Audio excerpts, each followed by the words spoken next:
The series begins with a high school girl named Ji, who stands in front of her new school. As soon as she enters, she notices that all the students there seem wealthy.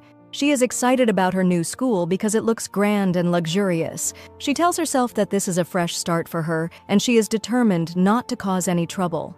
We soon learn that Ji transferred from her previous school because she was a troublemaker who frequently got into conflicts. She walks around the school until she reaches the receptionist and asks for the location of Section A, the class she is assigned to. While waiting, she notices a female student looking at her with disgust. This makes her wonder why, but she decides not to dwell on it. Following the receptionist's directions, Ji arrives at the designated location and is shocked to find an old, run-down building, completely different from the other elegant school buildings. However, she convinces herself that appearances don't matter as long as the inside is decent. But as soon as she steps in, she is taken aback by how dirty and disorganized the place is. She continues walking until she comes across a group of male students. She asks if this is Section A, and one of them, named Kiefer, responds by telling her she is in the wrong place.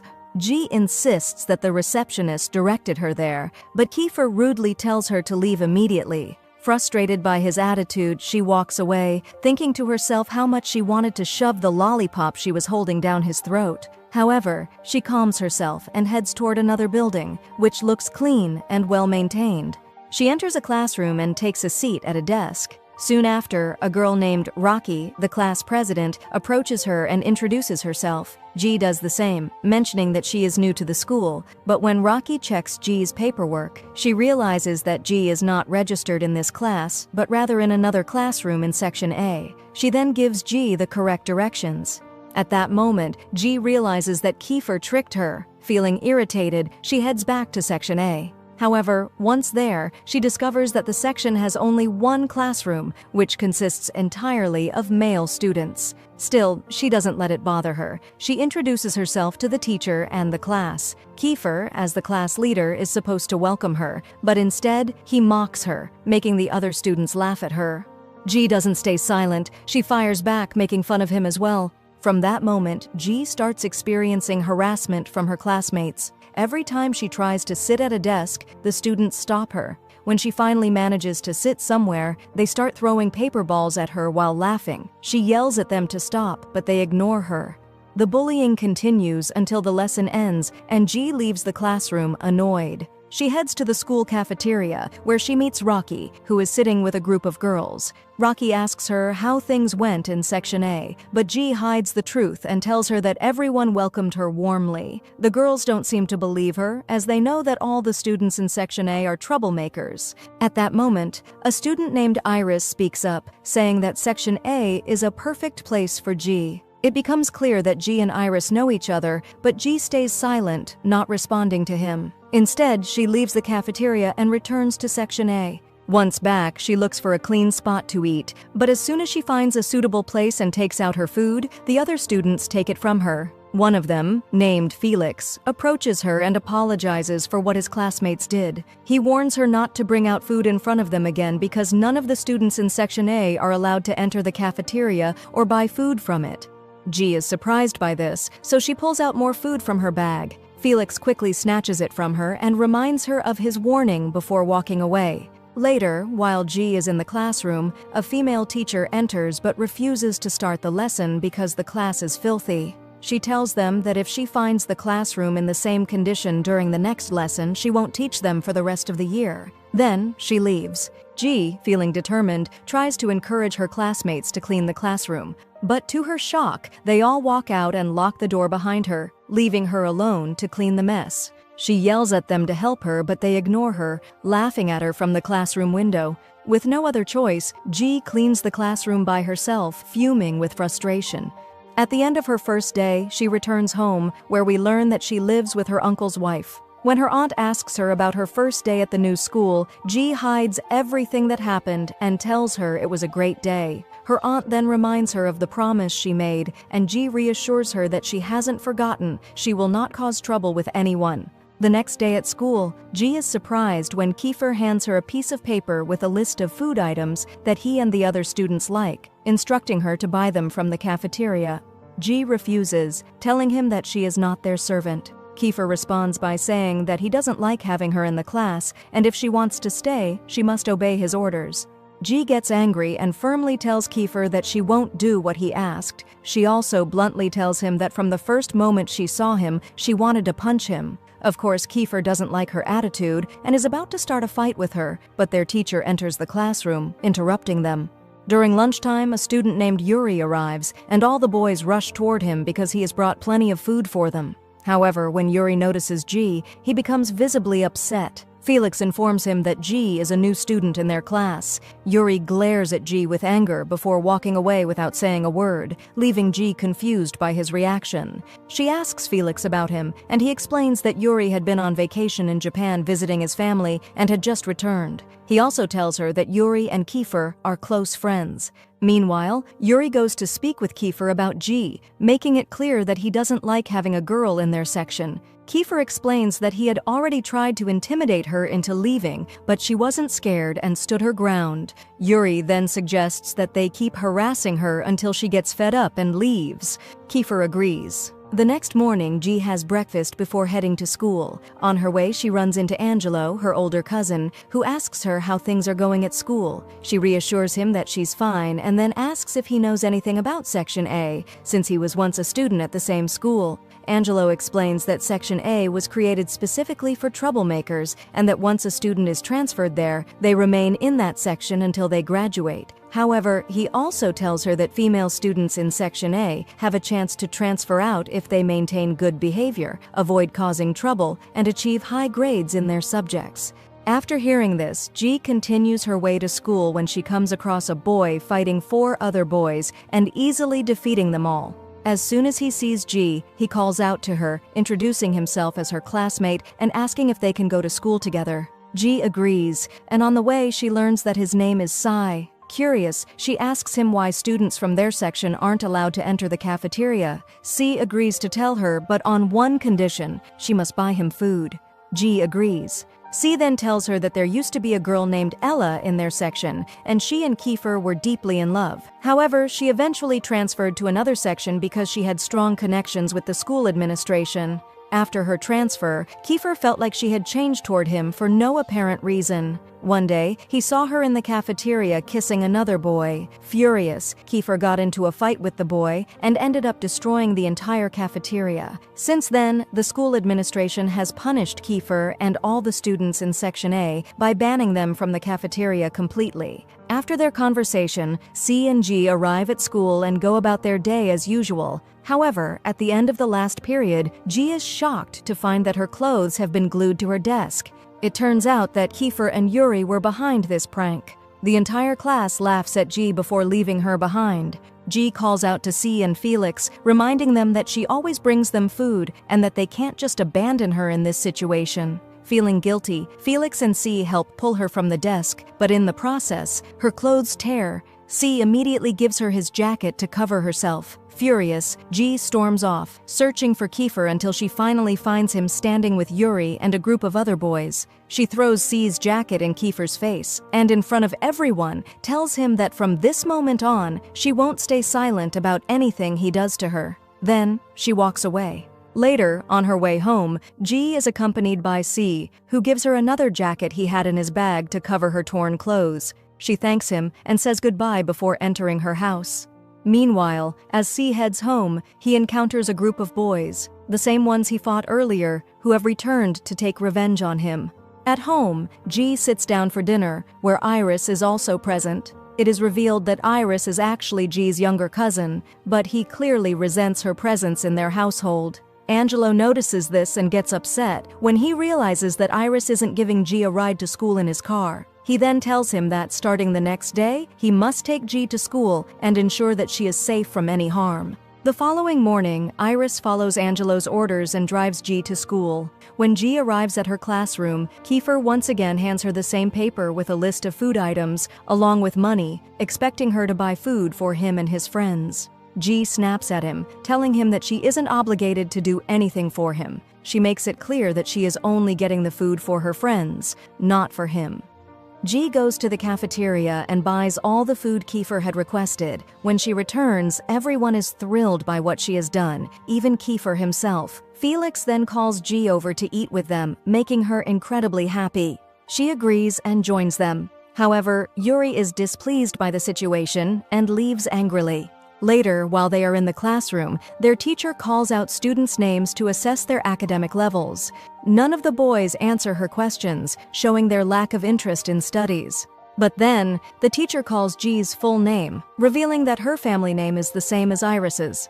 Kiefer immediately asks G about her relationship with Iris, and she casually responds that he is her cousin. At that moment, G notices a change in the atmosphere. Everyone in the class appears angry. It becomes evident that there is some kind of history or conflict between her classmates and Iris, but she has no idea what it is. After class, G tries to talk to any of her male classmates, but they all avoid her completely and refuse to speak with her. Meanwhile, Kiefer and Yuri gather their classmates and start searching for information about G on the internet. They discover the name of her previous school and find out that she was an extreme troublemaker. They also learn that she once stabbed a male classmate with a pencil and was responsible for causing serious injuries to several students. At that moment, one of their classmates walks in, claiming to have information about G's family. He tells them that G's father has been missing for a long time and no one knows his whereabouts. He also reveals that her mother abandoned her when she was a child, remarried another man, and started a new life with him. G had been living with her grandmother all these years, but after transferring to their school, she moved in with her uncle's family. Yuri and Kiefer begin to suspect that Iris purposely placed G in their section to spy on them and report back to him. When it's time to clean the classroom, the boys, as usual, leave G to do all the work by herself. Kiefer tries to annoy her by overturning the trash bins and spilling garbage all over the floor. Frustrated, G retaliates by dumping stacks of paper onto the ground and refuses to clean up unless he helps her. Noticing that the situation is escalating and knowing that Kiefer has a short temper and might hit G, Yuri steps in. He convinces Kiefer to clean the classroom with her to avoid any problems. Kiefer calms down, listens to Yuri, and helps clean up the classroom alongside G. The next day, G is in the car with Iris on the way to school when she suddenly sees C walking down the street. She asks Iris to stop the car, telling him that she wants to go to school with her classmate.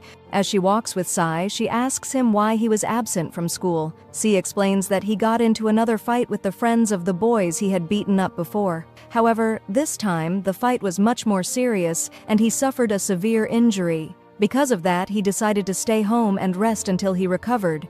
G then tells him about what happened in class and how the boys reacted when they found out that she was Iris's cousin. She asks him if he plans to avoid her like they did. C reassures her that he won't, and that she doesn't have to worry about that. They continue their way to school together, and later in the day, C takes G behind one of the buildings to witness the class president elections. However, G is shocked to discover that there is no actual election. Instead, the selection process is a physical fight between the current class president, Kiefer, and another student named David, who has challenged him for the position. The winner of the fight will be the new class president. The match begins, and Kiefer and David engage in a brutal battle, fiercely attacking each other. The fight is intense and violent, but in the end, Kiefer emerges victorious. The students cheer for him, lift him onto their shoulders, and carry him away in celebration. G refuses to leave the scene. Instead, she approaches David and helps him get home. The next day in class, G brings food for C and David. Meanwhile, Yuri and Kiefer watch her, displeased by what's happening. It becomes clear that G is getting along well with all the boys in the class, and they are starting to treat her well in return. This worries Kiefer and Yuri because they don't want her to feel comfortable in their section. Just then, one of their classmates informs them that the next period is PE and that they need to get ready to go to the gym.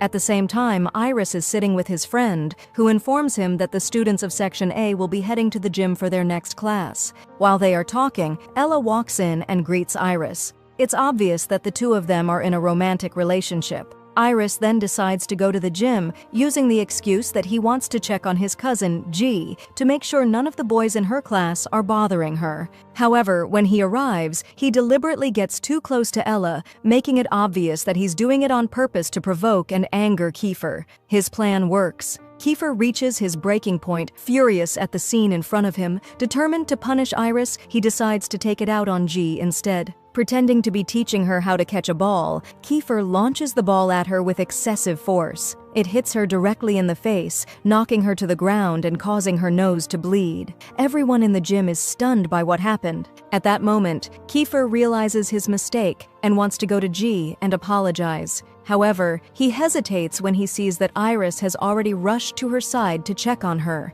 Later, we see G at home, lying in bed. She has taken 2 days off from school to recover from her injury. Her uncle's wife enters her room, bringing her breakfast. G tells her that she wants to leave the school because she can't handle what's happening to her. She admits that she doesn't know how to deal with the students who harass her, especially since she promised not to cause any trouble. Her aunt tells her that she doesn't have to put up with the bullying in silence. She can stand up for herself without overreacting. Later, G goes out to buy some medicine, but suddenly, a group of her classmates appears in front of her. They try to grab her and force her to go with them, but G breaks free and unexpectedly finds herself in Kiefer's arms. He had been standing behind her the whole time. Kiefer tells her that her classmates were only trying to bring her to him. They sit together at a cafe, and G asks him what he wants from her. Instead of answering, Kiefer takes out a bandage and carefully places it over her injury. After that, he orders her some ice cream. G asks him if this is his way of bribing her into forgetting what he did to her. Kiefer responds by admitting that he isn't good at apologizing, but he knows that all girls love ice cream. However, G refuses to accept his gesture and walks away. But after a few steps, she turns back, grabs the ice cream, and continues on her way.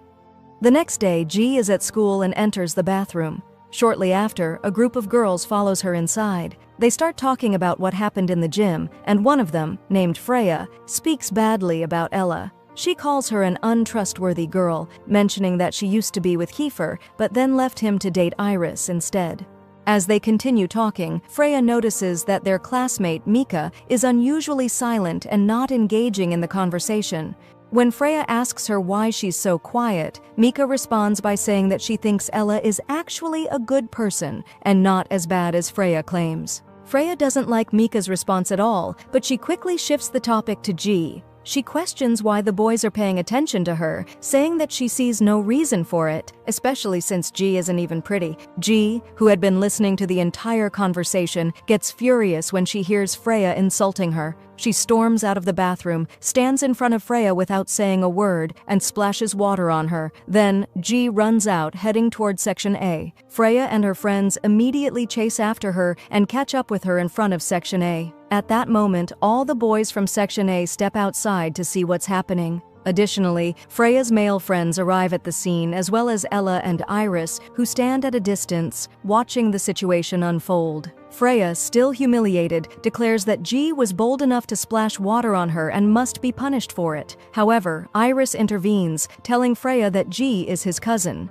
G, feeling victorious, stands confidently in front of Freya, assuming that Iris will defend her. But to her shock, Iris continues speaking and says that he won't defend G if she was in the wrong. Freya, now feeling smug, begins explaining the student hierarchy at their school to G. She tells her that the school is divided into 5 categories. The first category is Category A, which includes Freya, Ella, and the other elite girls standing before G. She also reveals that Iris is the leader of this category. Freya explains that Category A students are considered the best in the school, treated like kings and queens by the other students. The second category, Category B, consists of students slightly below them, who serve them in minor ways.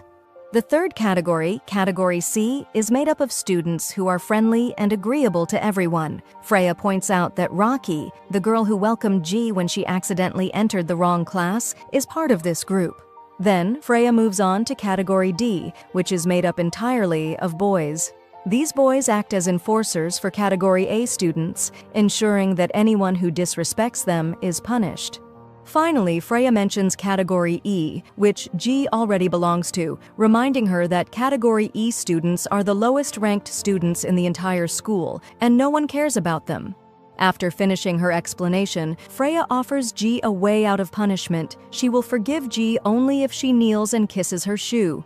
G, of course, refuses. Instead, she boldly tells everyone that she had been in the bathroom and overheard Freya talking badly about Ella. She also reveals that Freya insulted Ella behind her back and called her a disgrace. Freya panics because she knows that Iris will punish her for speaking badly about Ella. Desperate, she lies and denies ever saying anything bad about her. She then manipulates the situation by accusing Mika of being the one who spoke ill of Ella. The other girls who were with Freya support her lie, backing up her claim against Mika. Mika, horrified, tries to defend herself and insists to Iris that she never said anything against Ella. However, Iris ignores Mika's plea and orders the boys from Category D to punish her. The boys grab Mika and prepare to beat her in front of everyone. At that moment, a boy from Category E named Alex steps in. He attacks the Category D boys and successfully fends them off to protect Mika. It is revealed that Alex is Mika's ex-boyfriend. Now, the tension escalates. Iris and Kiefer stand face to face, with Iris determined to ensure Mika is punished while Kiefer opposes it. The situation explodes into a full-blown fight when Iris attacks Kiefer, hitting him violently. A massive brawl breaks out among all the students. Later, Yuri and Kiefer sit together, discussing what happened. Yuri points out that all their attempts to drive G out of the class have failed. He notes that instead, her classmates have started sympathizing with her and accepting her into their group.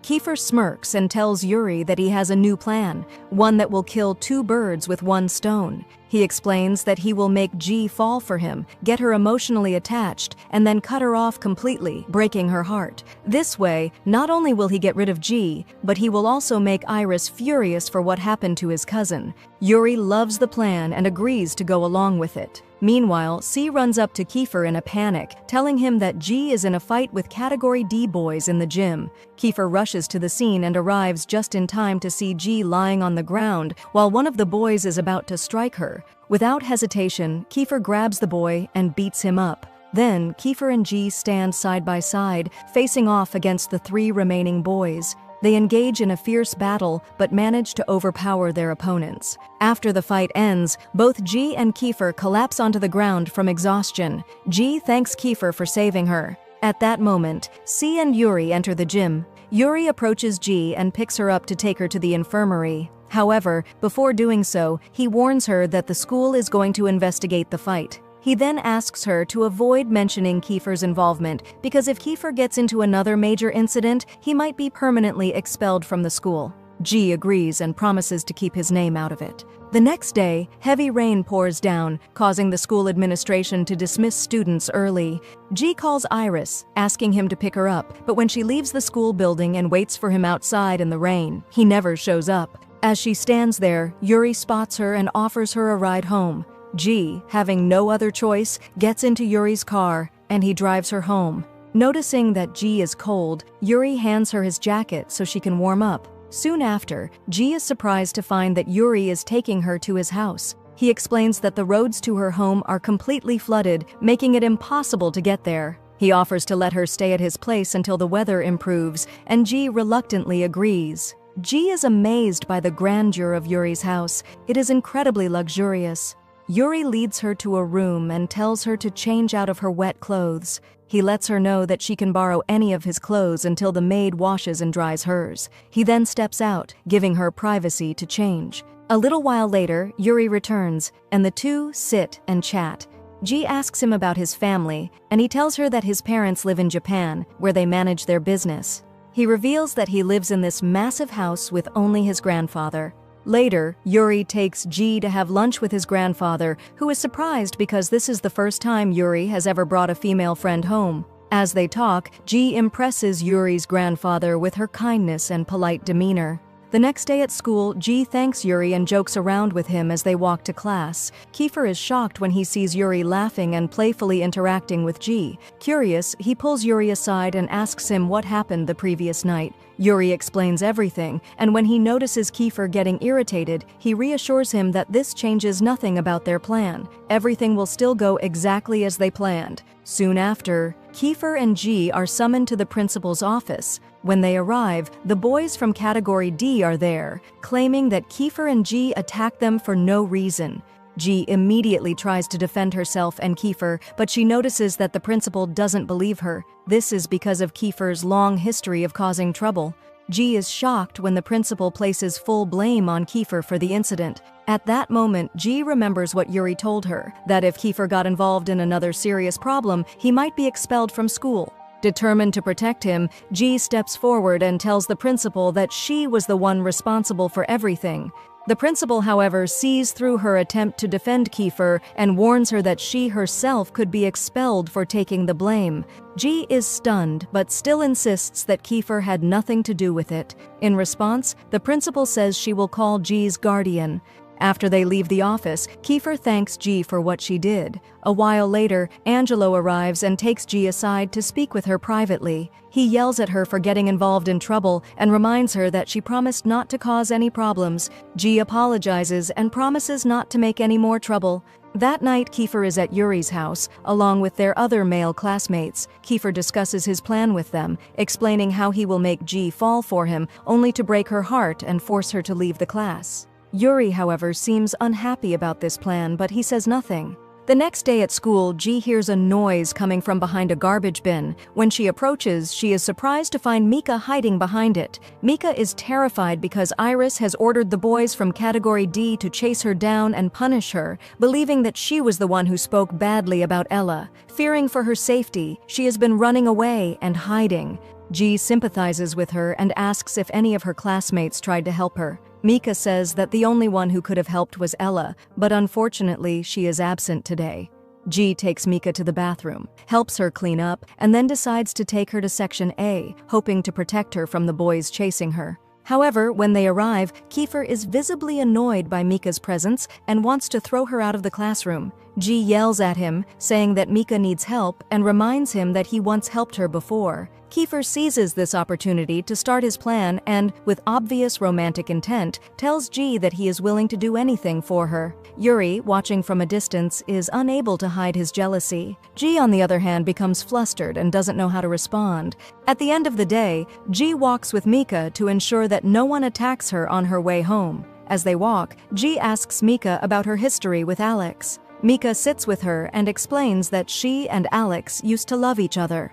One day, Ella came to her and told her that she had seen Alex standing with another girl. Mika was shocked, but refused to believe it. However, later, she saw Alex getting close to another girl at the cafeteria, confirming Ella's words. From that moment on, she cut ties with Alex completely. Mika tells Ji that since then, Alex has been trying to apologize and make amends, hoping to get back together with her, but she has refused to give him another chance. She then asks Ji if Alex deserves a second chance. Ji looks at Alex, noticing the regret on his face, and tells Mika to think carefully before making her decision.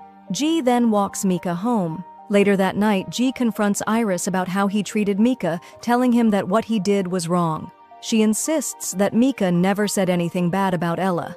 As they talk, Ella walks in and is visibly upset after learning what Iris did to Mika. Iris follows her, trying to make amends. The next day, Ella approaches Ji and thanks her for standing up for Mika. She tells Ji that she spoke with Iris and made him promise to leave Mika alone. However, Ella also asks Ji to keep Alex away from Mika because she is afraid that Alex might hurt Mika again. Ji refuses, saying that she has no right to interfere in Mika and Alex's relationship. It is up to them to decide their own future. After a while, Ji is surprised when a student from Section A presents Mika with flowers in front of their classmates and confesses his feelings for her, saying he has liked her for a long time but never had the courage to express it. Ji tells Mika to think carefully before responding, but Ella interrupts Ji, telling her to stay out of it. At that moment, Alex steps forward and, in front of everyone, tells Mika that he regrets everything he did to her and asks for a chance to talk to her privately. Meanwhile, Kiefer and Yuri are both focused on Ji, watching her closely because she seems deeply moved by the romantic scene unfolding before her. Mika responds to Alex, telling him that she is willing to give him another chance. The students in Section A celebrate happily. Later, Ji and Kiefer watch Mika and Alex from a distance as they meet. They see Alex screaming with joy because Mika has promised to consider getting back together with him. Kiefer takes advantage of the moment and tells Ji that he wishes he could experience a romantic moment like that with her. Ji gets flustered and doesn't know how to respond, so she leaves. Ji goes to the bathroom and notices that someone has written a lot of things on the door. An idea suddenly comes to her, and she immediately puts her plan into action. She goes to C and David and tells them that she placed her phone in the girls' bathroom, showing them a video she recorded. The footage captures Freya insulting Ella, giving G solid evidence against her. Later that day, when G returns home, she shows the video to Iris and demands that he punish Freya for what she did. However, G is shocked when Iris refuses, telling her that he knows she is just trying to use him to take revenge on Freya, and he won't allow that. He then walks away, leaving G feeling frustrated because her plan has failed. The next morning, G rides her bicycle to school when a boy in a car stops her to ask for directions. She gives him directions, and he thanks her before driving off. Just then, Yuri arrives and asks her about the boy. G tells him that he was just lost and needed help finding his way. They both continue on to school. At school, Mika approaches G and thanks her for helping her make the right decision. She hands G a letter and asks her to deliver it to Alex. G quickly takes the letter to him, and Alex sits among his classmates, opening it nervously while everyone watches, waiting to find out Mika's answer. Suddenly, Alex yells in excitement, announcing that Mika has agreed to get back together with him. Overjoyed, he hugs G and thanks her for being the reason this happened. G tells him not to waste any time and to go to Mika immediately. Kiefer and Yuri watch the scene, feeling pleased with everything happening around them. During PE class, the students from Section A are in the gym alongside students from Section E. While training, G is the fastest among her classmates, outrunning them all. However, Kiefer trips her, causing her to fall so that he can win. G retaliates by tripping Kiefer the same way he did to her. Everyone is shocked because they all know Kiefer has a quick temper and could seriously hurt G. But what happens next surprises them all. Instead of getting angry, Kiefer playfully chases G, threatening to punish her for what she did. G runs as fast as she can, but Kiefer manages to catch her. As she struggles to escape his grasp, he accidentally kisses her. Everyone freezes in shock at what just happened. Iris immediately steps in, claiming he is protecting G from Kiefer. However, Kiefer stops him, saying that it was just a joke and that G didn't mind. Iris, however, grabs G's wrist and tries to pull her away from Kiefer. Kiefer then grabs her other wrist, refusing to let go, and the two of them start pulling her back and forth until Kiefer forcefully pulls G toward him and kisses her in front of everyone. Later, Kiefer is seen sitting in the classroom with his classmates, holding an ice pack over his face. It is revealed that G punched him after he kissed her. The next day at school, G sees a couple standing together, getting close to each other. She suddenly spaces out, recalling what happened with Kiefer the day before. She can't wrap her head around the idea that Kiefer might actually have feelings for her. Snapping back to reality, she starts hitting herself lightly on the head, trying to shake the thoughts away. C notices her and asks if she's okay. G tells him that she's fine, but as she talks, she suddenly feels weak, so she leaves and goes to the bathroom to wash her face. Inside the bathroom, Rocky enters and immediately notices that G looks feverish. She asks if G has gone to the infirmary or taken any medicine. G tells her that she doesn't need any medicine and that she will be fine. She also mentions that she can't go to the infirmary because she has an important exam today. Rocky then tells G that she has wanted to talk to her for a while, especially since the fight with Freya. G says she is still upset about what happened. Rocky warns G that Freya won't leave her alone and will try to take revenge in any way she can.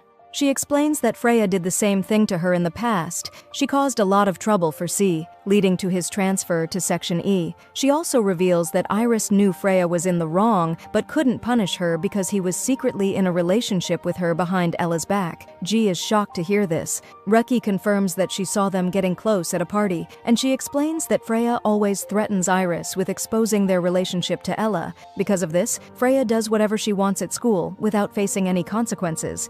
G then asks Rocky about her past with Sai. Rocky tells her that she and C used to love each other, but when Freya found out, she became jealous because she also liked C. From then on, Freya constantly fought with Rocky and caused her problems. When C intervened to defend Rocky, Freya framed him for theft, ruining his reputation and making the school administration transfer him to Section E.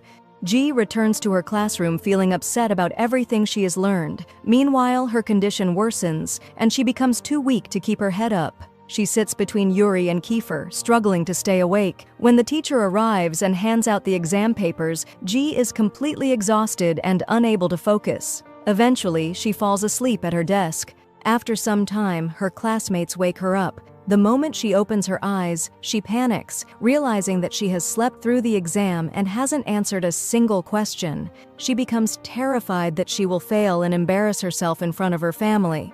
The next day, G stands in front of the bulletin board where the exam results are posted. She is completely stunned when she sees that she has received a high score. Unable to believe it, she wonders if she is still hallucinating from her illness. She looks at Kiefer and finds him smirking at her. That's when she realizes that he saw her struggling during the exam and secretly filled out her test for her. G is even more surprised when she looks back at the exam results and sees that Kiefer and Yuri both scored extremely high. She can't understand why such intelligent students would still be in Section E. The next day, G enters the classroom and finds C sitting alone. He tells her that he's hungry and wants food. He then takes out flour and an egg from his locker and asks G to make him pancakes. G tells him she needs kitchen tools, but C surprises her by revealing that there are cooking utensils stored in the classroom. G takes them out and starts making pancakes. Her classmates gather around her, excited and happy about what she's doing. Yuri and Kiefer arrive and are surprised to see G cooking. Kiefer tells her that whoever becomes her boyfriend will be very lucky and says that he wishes it could be him. G is flattered by his words and gets so caught up in the moment that she forgets about the pancake on the stove and it burns. She yells at Kiefer, blaming him for distracting her. Kiefer leaves the classroom and Yuri steps in to help G with the pancakes. During the break, C is sitting alone with a handbag on his lap. When G sees him, she asks whose bag it is. C tells her that it belongs to a girl named Melda, who left it with him while she went to the bathroom. But when Melda returns, she gets angry at Sai for holding her bag. She then brings one of her male classmates over, points at Sai, and accuses him of stealing money from her bag. C denies it, but the boy doesn't believe him and starts a fight. G steps in to defend C, pushing the other boy away and telling Melda that she was the one who gave her bag to C for safekeeping. Melda, however, denies this and insists that C is lying. A crowd gathers around them. C keeps trying to defend himself, but no one believes him, especially the students from Section A, since C has a history of theft. Freya speaks up, but G immediately cuts her off, telling her that she's the last person who should be talking about this. G then exposes Freya, saying that she knows she has falsely accused C of stealing many times before. A student from Section A steps in and asks Melda how much money she lost. As soon as she states the amount, he pulls out the exact sum from his pocket and hands it to her. He then turns to C and congratulates him in front of everyone, sarcastically telling him that he doesn't need to steal since his family is rich. G loses her temper, furious at the injustice C is facing. She wants to fight the students from Section A, knowing that they framed C. However, Yuri grabs her and takes her back to the classroom. He tells her to confirm the truth with Sai before starting a fight. G stands in front of C and asks him if he really stole the money. C insists that he didn't and that he's being set up. G and her classmates believe him and sympathize with him.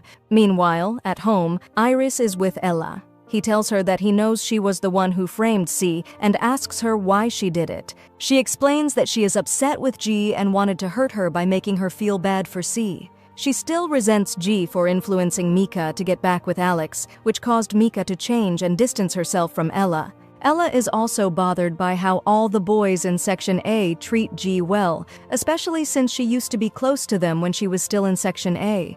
Iris comforts her and tells her to forget about everyone else and focus on him. He promises to make up for anything she has lost.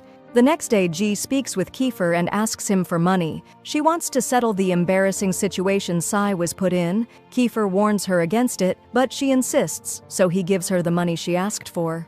G then goes to the student who paid off Melda and throws the money in his face, telling him that C is not a thief. She then loudly declares in front of everyone that she was the one who stole the money from Melda's bag. Iris approaches G and tells her that he understands she's trying to protect Sai, but he never expected her to take the blame for him. Freya seizes the opportunity and records G's confession, posting the video online. When G returns to the classroom, she finds her classmates upset. She is shocked when they show her the video that Freya uploaded, in which G is seen admitting that she stole the money. C feels guilty that G got herself into trouble because of him, but G tells him that she doesn't mind as long as it clears his name.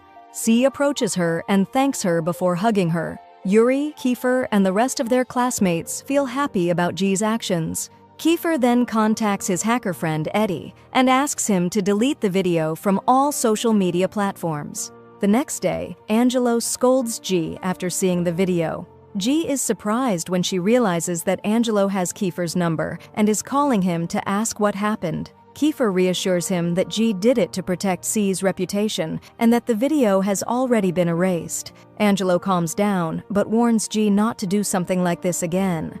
Later, G's grandmother arrives with her uncle's wife, who doesn't like G. She tells the grandmother about the video that was posted online, but the grandmother refuses to believe it. Feeling frustrated, G says she needs some fresh air and goes out for a walk. She stops by a restaurant where she encounters the girls from Section A. The moment they see her, they call the waiter and tell him that G is a thief and that they are uncomfortable with her presence. The waiter approaches G and asks her to leave. Just then, Yuri enters the restaurant and sees what is happening. He immediately steps in and tells the waiter that he will pay for all of the restaurant's earnings that day and demands that the girls be kicked out instead. G is shocked by what's happening, especially when she learns that the restaurant is owned by Yuri's family. Because of this, the waiter is intimidated and obeys Yuri's command, throwing the girls out just as he said. Yuri then sits with G and treats her to lunch. G thanks him for what he did, feeling happy about the way things turned out. However, the moment is interrupted when Kiefer arrives in his car. His expression darkens when he sees G sitting with Yuri, laughing and having fun. We see that the love triangle was about to start early. Jay is telling Yuri about her life story and her relationship with her family. Yuri then shares his own background, revealing that he has a younger sister and lives with his parents in Japan. Yuri keeps glancing at Jay and admiring her as she eats. When she notices, he tries to brush it off. He asks her if she's the one helping CN, and she tells him that CN is like a brother to her, which makes him feel at ease. He then asks if she's ever been in a relationship before, and she shares that she's been in 2. The first guy turned out to be a jerk, so she broke up with him, while the second was seriously ill and ended up in a coma, which led to their breakup. Yuri thinks to himself, I think I'm starting to like her, but I can't do that because Kiefer will be mad at me. He's standing outside, ready to storm in and drag me out by my red hair.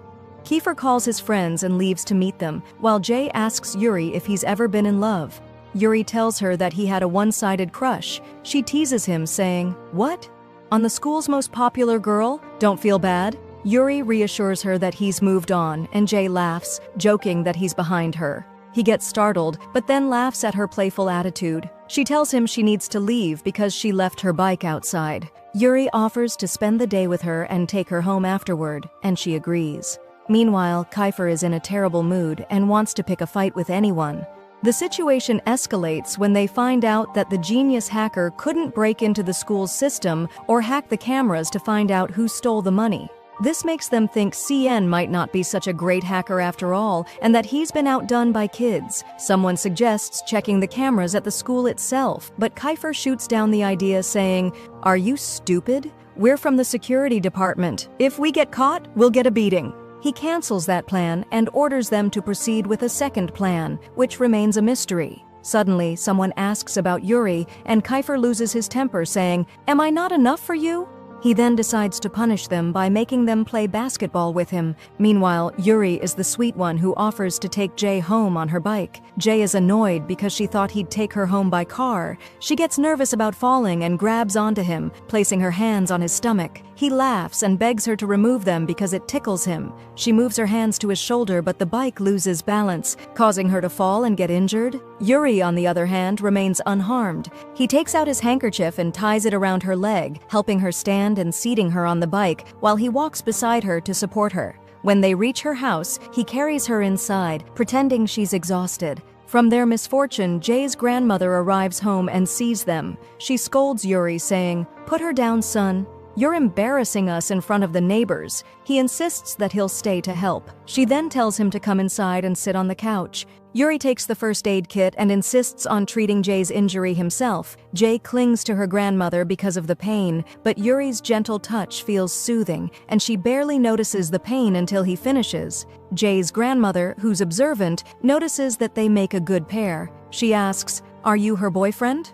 Jay quickly denies it, but the grandmother insists that they seem like they're dating. Yuri gets embarrassed, his face turning as red as his hair. Jay explains that they're just classmates, but the grandmother insists that Yuri stay and spend the day with them. Iris, who's not a fan of this, tries to kick him out, but the grandmother is persistent and insists that he stay for dinner. When Iris objects again, the grandmother grabs him by the ear and tells him to behave, warning him not to cause trouble. Everyone standing around gets scared because they know not to mess with her. During dinner, the grandmother interrogates Yuri about his family and is pleased to learn that his family is Japanese and lives there. She asks him to say a few words in Japanese to show off her skills, and she seems pleased to learn that Yuri comes from a wealthy family. Meanwhile, Iris still doesn't like him and asks Jay to kick him out after dinner. She ignores him and leaves him barking like a dog, while Yuri takes the peas from her plate because he loves them. In return, she takes the potatoes, and it's like they're sharing a mutual understanding. The grandmother notices all of this silently and comments that Jay should learn to cook what Yuri likes because you two seem like you're going to get married. I can sense there's something between you. The problem, my friends, is that Yuri is glowing and feels like the grandmother really understands things. Suddenly, Jay receives a message from Kiefer, but she ignores it and stays focused on Yuri. After they finish eating, Jay walks Yuri out. We notice that his car arrived to pick him up, and they laugh together. Yuri feels happy when she tells him, "Good night." He stands there, looking like hearts and fireworks are going off, and honestly, she reminds me of Suho from True Beauty. If anyone else sees the resemblance, comment below because I don't want to feel like I'm the only one. After Yuri leaves, Jay remembers Kiefer's message and opens it, discovering that they've changed the plan. The next day at school, Jay is surprised when one of Kiefer's crew stops her from entering the classroom. But our girl, like a pro, distracts him with food, sneaks past him, and sees that they've cornered the girl with the backpack and are beating up her boyfriend, trying to make him confess. Jay yells at Kiefer and tells him to stop because they're not going to get a confession this way, and if the school finds out, there will be big trouble. She insists that kindness works better in situations like this. Sure enough, after they release the girl, she checks on her boyfriend and eventually says she'll confess. But before she can speak, fear stops her. Jay is ready to pull her hair out, but the guys hold her back and say, "Not everything works with kindness." Kiefer finds Jay's attitude irritating and orders his guys to hold her back while he deals with the boyfriend himself. And as you know, Kiefer's muscles could send someone straight to Mars with one hit. Fearing for her boyfriend, the girl confesses, saying that CN is innocent and that someone else asked her to frame him. She's too scared to reveal who it is. Suddenly, Rocky steps out from behind and reveals that she recorded the confession. Jay realizes this must be the second plan. Jay looks surprised, but Reiki says, "I came here for you." CN interrupts, saying, "No, she's lying. She came for me. She still loves me." And of course, all the guys standing around cheer him on. They take the video of the confession and give it to their hacker friend, who uploads it to the bully's account, making it look like she confessed to being the mastermind behind the scheme. When the bully finds out, she gets angry and suspects Keiko, the only one with her password. She confronts Keiko, who says, "Are you stupid? I've been here the whole time. How could I have done that?" She starts searching the school for the real culprit. Meanwhile, Kiefer calmly tells Jay, "I solved the problem with CN, so you should thank me." When she refuses, he tells her to pay him for his work. When she refuses again, he says, "Then I want something else," giving her a sly look. Jay stands her ground, thinking, "No way. There's nothing more valuable than honor." Kiefer laughs and says, "Seriously? You think I'd look at you like that? I was talking about the food in your bag." He then gives her three options. Either you pay me $25,000, thank me properly, or bring me food every day until we graduate. Jay tries to negotiate the cost of the ingredients since she'll be paying out of her own pocket. Kiefer distracts her, steals her food, and runs off, leaving her cursing him out. When she turns around, she finds Yuri, the gentle one, waiting for her with food. They head to their usual spot, where they find CN and David waiting for them to eat together. Jay asks about Mika and Calyx, and they explain that they're in the next room because they don't want to disturb them since they're a couple. Jay acts nonchalant and shares her food with CN and David. Yuri is touched by her kindness, so he surprises her with a luxurious meal that she's never had in her life. When she struggles to eat it, he takes the opportunity to feed her himself. She finds it delicious, but she invites the guys to try some too, worried that CN might be eyeing the food. The guys suddenly ask her, if Kiefer and Eris fought, who would you side with? Jay feels conflicted, but Yuri tells her to eat and think about it later because her answer is important. The next day, as Jay heads to school, a new guy with blue eyes and perfect English offers her a ride because she's carrying a lot of stuff. She refuses, thinking, just because he's handsome and speaks English fluently doesn't mean I should agree. Right after, Yuri arrives in his fancy car and offers her a ride instead. She accepts and, during the ride, asks him how he happened to pass by her street when he doesn't live there. Clearly he came for her, but he lies, saying he was running an errand. He offers to help her carry her things, but she refuses, saying, no way, this food is for that fool Kiefer. Just then, Kiefer shows up, steals the bag, and runs into the classroom. There's no need to explain what happens next. When the hungry guys find food, they raid it immediately. Jay gets angry and starts cursing at Kiefer, blaming him for everything. She sits down when the teacher enters the class and announces that the school festival is coming up and everyone needs to prepare. Jay is confused, so they explain that it's a week-long celebration filled with activities, games, and even beauty contests. Of course, the school bully has been winning the contest every year. Each department has a responsibility, and Kiefer's group is assigned to guard and clean the place. Because of this, Kiefer refuses to participate in the festival, feeling that it's humiliating to be seen as servants for other departments. But Jay disagrees and wants to participate to bring something new to the festival. Kiefer protests, and they argue. The class ends up divided. Some side with Kiefer because they're scared of him and agree with his logic, while others side with Jay, tempted by the promise of lots of food at the festival and the possibility of meeting beautiful girls. The teacher steps in and tells them to calm down, work out an agreement, and let him know their decision.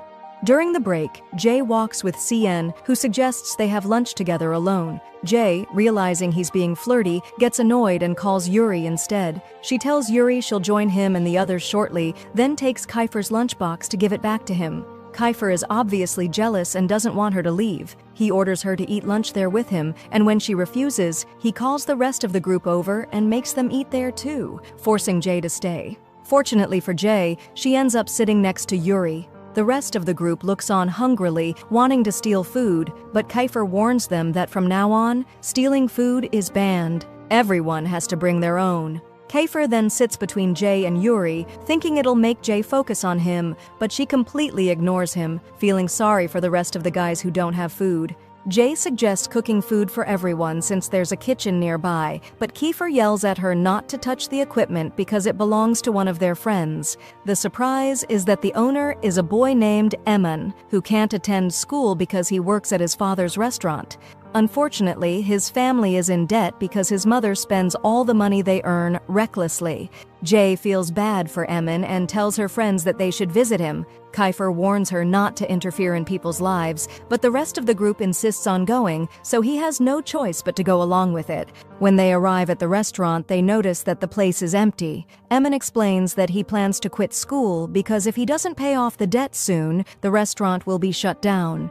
Jay suggests that they work there to help improve the restaurant's income, and they agree not to take any pay. Once they start working, the number of customers increases dramatically thanks to Yuri's popularity. Despite this, Yuri keeps scowling at the customers until Jay pulls him aside and says, "Smile a little, your smile is charming." He listens to her, and as soon as he smiles, the customers cheer in excitement. The girls' reactions are relatable and hilarious. Kiefer starts to get jealous, feeling like Yuri is stealing the spotlight and Jay's attention. The rivalry escalates, and both of them try to outdo each other. Yuri starts taking selfies with customers, so Kiefer raises the stakes by letting customers touch his muscles. The situation gets out of control. Everyone's losing their minds, wondering where manners and decency went. Jay stands there happily, watching as Yuri shows off his muscles to the customers. The girls in the restaurant are losing their minds, and Yuri has muscles that no one seems able to ignore. Kiefer can't stand being outdone, and the competition continues until nighttime. Suddenly, Kiefer burns his hand on some hot food. Jay is standing next to him, so she tells him to rest and brings him the first aid kit. She takes care of his burn, and Kiefer starts melting, his face practically turning into a heart. After a moment, he snaps out of it and blames her, saying, "This wouldn't have happened if we hadn't come here." Jay thanks him for everything he did today, including helping CN. The atmosphere calms down, but then Aris, Keela, the bully, and their group show up at the restaurant, gathering together with a suspicious look in their eyes. The group was standing around facing each other, almost like a standoff between turkeys, and we thought a showdown was about to happen. But nothing happened because the bully just said, "Take it easy, guys." Then she called the heroes to order food, and we noticed that Yuri wasn't fond of them. Before he could reach out, he ran inside to avoid any problems. Kiefer tried to keep things calm to prevent anything from happening. Outside, the bully mocked Jay, saying, "If you're working as a waitress, it suits you." Her friend also mocked Kiefer, saying, "Aren't you from a rich family? What's with this downfall? You look like you're struggling." Jay didn't stay silent, letting them know that they worked hard and weren't spoiled like them. She also called Mika over to irritate the bully, showing her that her friend was working with them. She asked Micah and Calix to take the orders, threatening that if she stayed another second, she might drag the bully by her hair. But Kiefer intervened and said, "No, I want you to take the orders." He put his hand on her shoulder and pulled her towards him, and of course our girl felt flustered, thinking, with all these muscles around me, I might faint. They started taking orders, and when it came to Kiefer's turn, Jay moved as if he were her cousin. She brushed Kiefer's hand aside, acting like he hadn't noticed her from earlier. Kiefer decided to tease her back, saying, "What would you like, my love? What do you want, my dear?"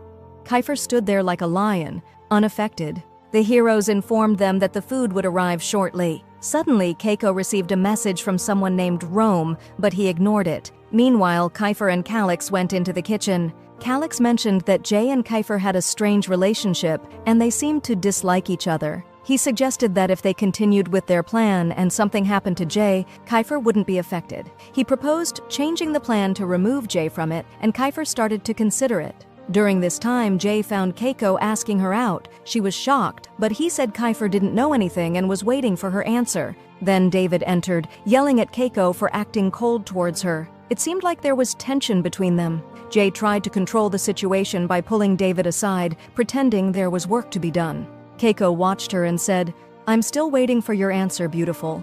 When she and David went inside, he exposed her in front of everyone, asking, "Are you going out with Keiko?" Everyone was shocked, especially Kiefer, who asked, "Do you like him?" She denied it, and before they could corner her any further, she ran out. Kiefer got angry and sensed that Keiko had plans for Jay, which worried him. Jay later asked Masi if there were any issues between David and Keiko. He said he didn't like gossip, but informed her that they had once been in a fight at an abandoned factory. When they arrived, David was severely injured while Keiko was holding a pipe, leaving everyone unsure if he was responsible for hurting David. At that time, David was the department head and had a policy of, "Stay out of trouble, my dear." Since he did nothing during the incident, most students thought he was a coward. When Kiefer became the leader, everyone was happy, knowing he was brave and wouldn't let things slide.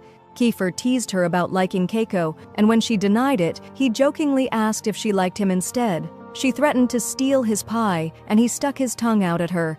That night, Yuri escorted her home, concerned that it was late. He said, "Why do you look so tense? Relax a little, I'm feeling protective." It was clear he was happy with any time he spent with her and reminded her not to forget their plans. Afterward, he got into his car, which he jokingly claimed would be hers in the future, and drove off. Suddenly, Keiko appeared, startling Jay, who thought he was a ghost. Keiko explained that he wanted her number, but Iris refused to give it. He said he was a respectable man who wanted to do things the right way and intended to propose to her. Jay felt overwhelmed by the rapid development of their relationship. Iris then intervened, saying there would be no engagement. Keiko tried to reason with him, saying, "I'm your friend," but Iris replied, "Because you're my friend, I'm not allowing it." He further declared that Jay wasn't permitted to date or go out with anyone and kicked Keiko out. He told Jay to respect herself, reminding her that her boyfriend was still in the hospital while she was hanging around other guys. The next day, Jay left the house, anxiously looking around to make sure Keiko wasn't following her. However, she was startled by Kiefer, who joked, "Looks like you were expecting someone else." She tried to change the subject, asking him what he was doing there. He informed her that he was taking her to a meeting with the group since she was late. He drove her in his extremely fancy car, which Jay couldn't stop staring at. She started eating, and he was hungry too. Kiefer couldn't help himself, took a bite, and accidentally bit her finger. Jay was shocked, while Kiefer happily joked, "I didn't have breakfast because I was busy picking you up. You should repay me." He asked her again if she liked Keiko, and when she denied it, he warned her that he couldn't stand liars and would hang her out to dry if she lied. Jay was lost in her thoughts. After finishing breakfast, she looked at her finger, clearly still surprised. When they arrived at the restaurant, the whole group was there. Emma informed them that his father had fully recovered and would be managing the place again. This meant he could return to school, and his mother, who had changed her ways, had taken leave to help his father. They decided to rehire the former employees, which meant the group would have more time to focus on studying, though they joked that they never really studied in the first place. Iman decided to reward everyone by letting them cook at school to make up for all the food they had missed. He asked Jay to help out since she was always ready to sacrifice, and she agreed. After that, everyone started working since the customers were about to arrive, except for Jay, who said she was hungry and wanted to have breakfast first. Kiefer, the soft-hearted one, told Micah to get her the menu so she could order whatever she wanted, adding, "She's paying for herself." Jay cursed him in her mind, thinking, "You scoundrel, I thought you'd pay for me." Kiefer then laughed, saying he was joking and that he'd actually treat her, which made her happy. Meanwhile, Yuri stood there feeling sad, thinking she was slipping away from him. The next day, Jay was having breakfast when someone from the service informed her that a colleague was waiting for her outside and that if she took too long, he'd hang her out to dry. Jay guessed it must be Kiefer, the fool, and went out ready for a fight, only to find 4 handsome men waiting for her. Now, those are the kind of men who are worth a second look. They told her she needed to come with them to buy the ingredients for the school. She asked them to wait while she changed, and one of them said, "You look amazing as you are."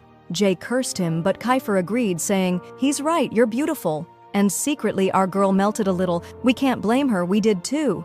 As they got into the car, Yuri watched them with jealousy that could kill. They arrived at the shop and bought enough supplies to feed a whole tribe. Jay carried heavy bags, complaining, "Doesn't anyone have a conscience to help me?" Yuri was about to take the bags, but Kiefer beat him to it. Yuri felt upset and offered to help with the remaining bags, but Jay refused, insisting she was strong enough to handle it herself. The next day at school, Jay was tired and wanted to sleep. Yuri suddenly scared her from behind. She was surprised by his appearance and noticed he'd removed his glasses and put on contacts. She told him he looked great, thinking, "My man looks amazing with or without glasses." At that moment, Kiefer felt jealous, and when they went to class, Jay found Saigon sleeping and tried to wake him up. Aman stopped her, saying, "Leave him, he's like a rock, you can't wake him." They started cleaning the kitchen to store their supplies, and Jay noticed a box labeled with the name Keela. She asked what happened, and they told her Keela was a nice girl, but when she got angry, she was a demon. Once she pulled a girl's hair and injured her, and the school wanted to expel her. Instead, they transferred her here. Jay was surprised and asked how Keela returned after everything that happened. Kiefer interrupted her, saying, "It's none of your business." He whispered, "Curiosity killed the cat," and added, "Got it, kitten," before leaving. Jay felt scared but remembered how he held her hand that morning and forgot everything he did. "I told you, the hook is set." Jay started working, taking out the trash, when she noticed one of the guys acting strangely. She went to where he had been standing and found something unusual, though it wasn't clear what it was. Her curiosity got the better of her, but she couldn't ask because everyone was eating lunch. Yuri noticed something was off and asked if she was okay. Kiefer, keeping an eye on everything, seemed suspicious. David then appeared injured, and all the guys gathered around him, telling the girls to stay away. Of course, Jay and Mika eavesdropped, trying to figure out what was happening, but they failed. Jay started suspecting something was wrong since the boys were acting secretive. When they saw her, they scattered, making her feel that nobody was going to tell her anything. She took advantage of the group's focus on Kiefer to talk to David and asked, "Come on, as your close friend, tell me what happened." David explained that Keiko had announced he was going to propose to her, and David couldn't stand it, so they fought over her. Jay assured him she'd fix things between them, but David refused her help. Kiefer then ordered the guys to escort her out, saying, "She's going to make things worse." Cian was tasked to take her away, saying, "Let's go. There are dishes waiting for you." They ended up washing dishes together. Jay asked him to spill the details, but Cian said, "You know I'm not into gossip," and eventually confessed that the guys were planning something to get David's justice. He begged her not to pressure him any further, then ran out. A while later, Kiefer entered and asked, "What are you doing here, miss?" She asked him the same thing. Kiefer explained that it was the men's bathroom and that he had every right to be there. Jay argued it wasn't her fault that the girls' bathroom was out of order. He asked her for the millionth time if she liked Keiko, and she denied it. Kiefer pulled her closer, looked into her eyes and said, "Say it to my face." She told him it was none of his business and asked why he cared so much. Embarrassed, he couldn't respond, flipped the conversation and accused her of caring about him. Jay explained that she was trying to resolve the problems between the guys. Later that day, the group gathered and warned Jay not to follow them. Her curiosity got the best of her, so she tricked Eamon and slipped away, following them silently. They entered an abandoned building and Jay snuck in, hiding behind some wood. Suddenly, someone grabbed her from behind and covered her mouth. Our guys called out to Keiko, who arrived with his crew. Let's be honest, Keiko's muscles are impressive. A fight was about to break out between Keiko and David to settle things once and for all. David took off his jacket, showing off his muscles, ready to fight. But before they could do anything, someone from above stopped them and asked Kiefer, "Don't you know who's behind this?" They realized it was Ram, the gang leader they'd clashed with before. Ram revealed that he brought Jay to watch the showdown. When they tried to argue, Ram said, "Calm down, guys, I have a surprise." He brought out Jay, holding her and asking, "What's your name, beautiful?" The guys warned him to let her go, but Ram declared that no one could make him. Jay headbutted him and made a run for it, jumping from above. All the guys chased after her. We see gangs who successfully kidnapping Jay. This happens when she was in a fight with Kiko's gang because she was challenging them. However, Jay retaliates and starts attacking them. She jumps toward them immediately, shocking them. At that moment, she recalls what happened and wonders if something had happened to her, as she doesn't even remember passing out. The three of them look at her as if she's crazy because they weren't even able to catch her at the time, and she could have gotten seriously hurt. Kiefer is extremely worried about her. As time passes, he checks on her immediately to make sure she's okay. They don't want her to act recklessly like that again because they were genuinely scared for her. Meanwhile, Sean seems to be lost in his own world, believing that she was flying. Jay apologizes to him, and they try to escape from the second gang's territory. They all see her as weak, which is why they target her, especially since they've fought against her before. She blames them for dragging her into this situation, and she decides to have a one-on-one talk with Keiko. Keiko is happy about this, and everyone else decides to leave them alone. Kiefer doesn't want to leave, but he does anyway, keeping an eye on them. Keiko sits beside her and tells her not to listen to what David said. Jay makes it clear that she isn't interested in any relationships at the moment, and it has nothing to do with Keiko personally. She just prefers it that way. He accepts her decision, but it makes him sad, so he quickly leaves, feeling down. Meanwhile, David insists on escorting Jay home to ensure her safety. Kiefer is still upset, but follows behind her. Jay realizes he wants to say something, so she apologizes for what happened. However, he only cares about her well-being and doesn't want her to get hurt. She wants to understand everything that's going on, including why Keiko was involved in a fight to the death. It turns out that Keiko was once the leader, but someone challenged and defeated him. Since then, he has been cautious, even using a pipe to fight back and prove himself. They don't trust Keiko or anyone who follows him. Jay is happy that they care about her and want to protect her, especially if Keiko ever resurfaces. She wonders if she would ever agree to a relationship if someone wanted to be with her. She suspects Kiefer has feelings for her, but she denies it to herself and leaves, trying to calm down. Later, she arrives home late, and everyone is worried about her. She tells them she hit her head. Angelo informs her that he left earlier to handle a work issue. He also tells her that she has to spend the night with Eris in the only available room, meaning they need to get along. Suddenly, Phony calls, and Eris explains everything that happened between them and how she should handle it. When Jay sees a pregnancy test, she assumes it belongs to her and that it might be Kiefer's child. She recalls the moment she first saw it and then learns that it actually belongs to Denzel's girlfriend, who is pregnant. Angelo confronts Kiefer about it, shocking him. They assume Jay is pregnant with Kiefer's child. This causes tension, especially between Eris and Jay, as Jay keeps making things difficult for him. Angelo doesn't want this issue to affect their family's reputation, so they try to clarify everything. Kiefer is called in, and they all gather to confirm whether Jay is actually pregnant or not. Jay realizes that no one is truly on her side. She later speaks with Kiefer's father, who is also upset. Suddenly, the doctor arrives and confirms that Jay is not pregnant. The test results are negative. Everyone feels relieved, though they are also embarrassed by the misunderstanding. Kiefer can't stop laughing at the situation. Jay walks away, and Kiefer follows her. He apologizes on behalf of Kiefer, but she refuses to accept it. She's tired of the problems he always causes for her. Kiefer tries to resolve everything, but when he comes out, Jay immediately punches him because she's still angry at him for taking advantage of the situation. The next day, everyone finds out that Jay punched Kiefer, leaving a mark on his face. Meanwhile, she starts giving Senko advice on how to be good to Mika. However, the others gossip about her. When Kiefer finally speaks to Jay, he tells her it was all just a prank. She realizes he has been causing her problems all along, and they end up in another argument. Despite their conflicts, Jay eventually sits beside Kiefer, reflecting on whether he will ever apologize properly. They still can't get along and keep clashing, but eventually, everyone gathers to discuss everything.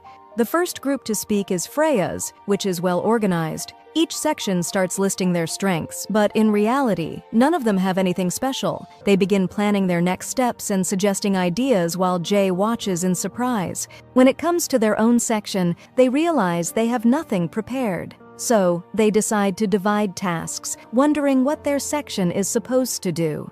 They end up choosing to collect masks and guard the area. However, their teacher announces a change in the competition. The girls must dress like boys and vice versa, and then the most attractive person in each section will be chosen. Because of this, Freya makes Section E join them in the competition. However, she deliberately tries to make them look bad. As time passes, they get into an argument over the food that Iman is preparing. Jay steps in to organize everything while Kiefer sits nearby, as usual, trying to get closer to her. Meanwhile, Jay notices Denzel, who is sitting alone and looking sad because his girlfriend is pregnant. She approaches him, noticing that he isn't eating as he normally would. She encourages him to eat, assuming he must be overthinking things. However, Denzel jokes that he is the one who is pregnant. Jay, being naive, believes him for a moment before realizing he's joking, which annoys her. She takes his food and walks away while he simply starts eating. At the same time, another girl from the second section who is dating Denzel begs him to acknowledge their child. However, he keeps rejecting her. Suddenly, Jay arrives, yelling at the girl, which makes Denzel step in to defend her. Jay assumes that he prioritizes his girlfriend over her and that he is rejecting the baby because of her. She forces him to talk to the girl properly, reminding him that he is the reason for this situation and needs to take responsibility. Later, Jay tries to convince Denzel to acknowledge the child, but the girl keeps crying. Jay steps in to comfort her, realizing that she is an orphan and has no family. That's why Denzel refuses to be with her. He doesn't want the responsibility. Jay continues trying to console her as best as she can, but the whole situation becomes overwhelming. Later in class, Denzel is still ignoring the girl, and Jay wonders how to get through to him. She thinks about asking Angelo for help, but it would be difficult to get him involved. She also considers Yuri, but she isn't sure if he would agree. Then she thinks of David. Maybe he is the right person to talk to Denzel. Jay immediately goes to find David and they decide to eat together. David jokingly suggests they go on a date and Sean overhears them, making a big deal out of it. No one believes it at first, but eventually they all assume it's true.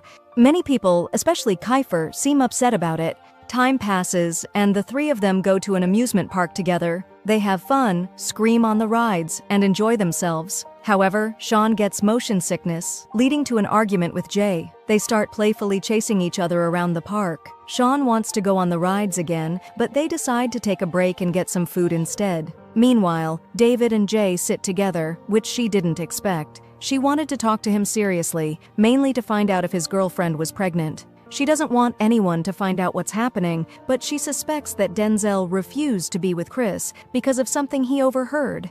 Jay realizes Denzel is struggling to take this step. As the class keeps watching the situation unfold, Jay thinks about who might be able to convince him. Then David reveals that all their classmates are secretly observing them, even though they are hiding. To reveal them, he tells Jay to close her eyes. When she does, the hidden students finally show themselves.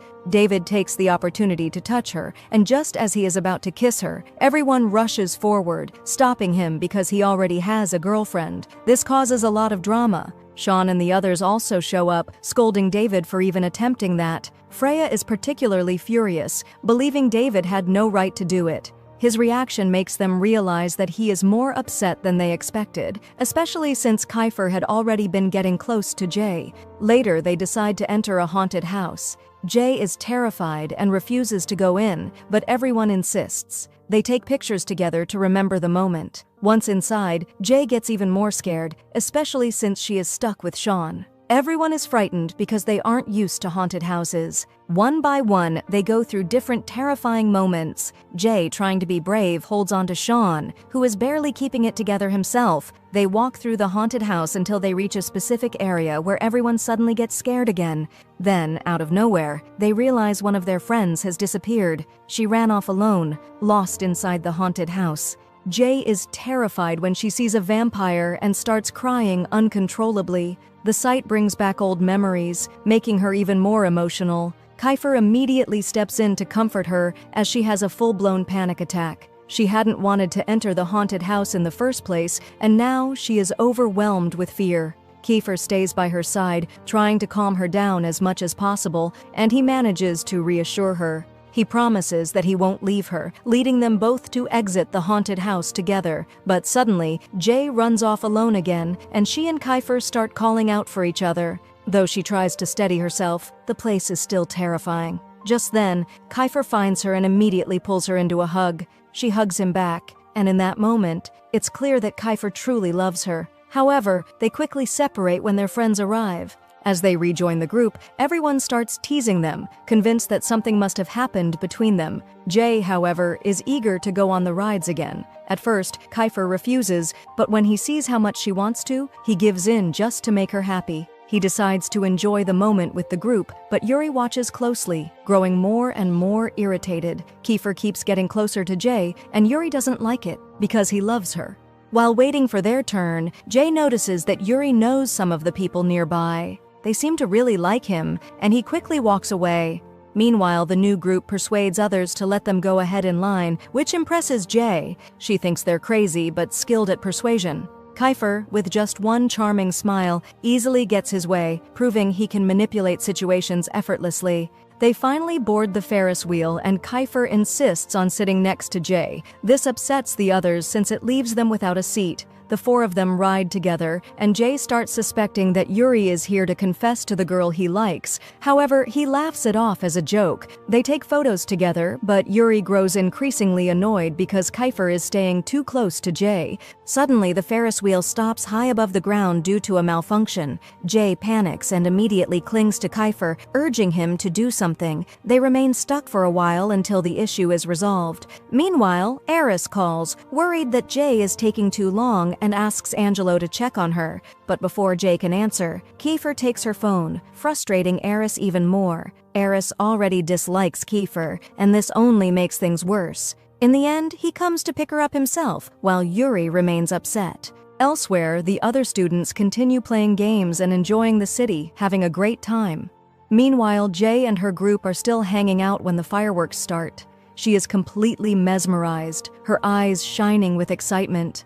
In that moment, she looks like a child, filled with pure joy, and Kiefer can't take his eyes off her. She keeps moving, eager to see more, and tries to take pictures, but then realizes Kiefer still has her phone. This leads to an argument between them, and in the midst of their struggle, she suddenly falls into his arms. She tries to pull away, but he refuses to let her go. He also doesn't want Yuri to see her happy with someone else. Frustrated, she leaves, while the others laugh at them.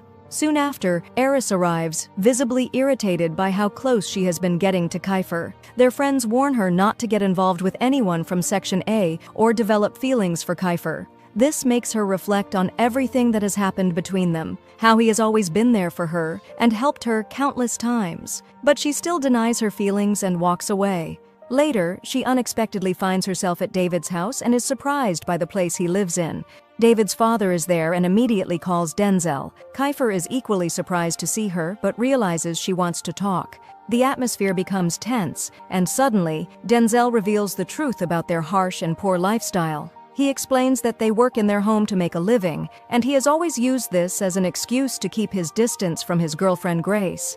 Even though he and Grace love each other, he has never been able to fully accept their relationship. He constantly feels guilty, especially since Grace is always buying him expensive gifts. He originally wanted to keep their relationship a secret, but after the pregnancy, he found himself stuck, unable to take responsibility, yet terrified of losing her. He admits he loves her deeply, but fears the consequences.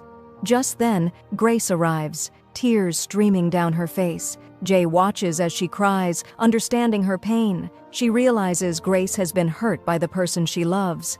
Overcome with emotion, Grace runs away, only to crash into Kiefer. He chases after her, but Jay also following her. When she sees Kiefer at the place, she stares intently, her mind racing. However, she keeps going, not wanting to let her emotions get the best of her. Denzel's girlfriend stands on the edge of a rooftop, ready to jump, while everyone desperately tries to stop her, especially Jay, who pleads with her not to do it. Kiefer, noticing her hesitation, tells everyone to let her be, shocking Jay. In the end, Kiefer is right. Denzel's girlfriend hesitates and falls straight into Denzel's arms, where he comforts her, promising never to leave. The moment is so touching that even the onlookers feel their loneliness.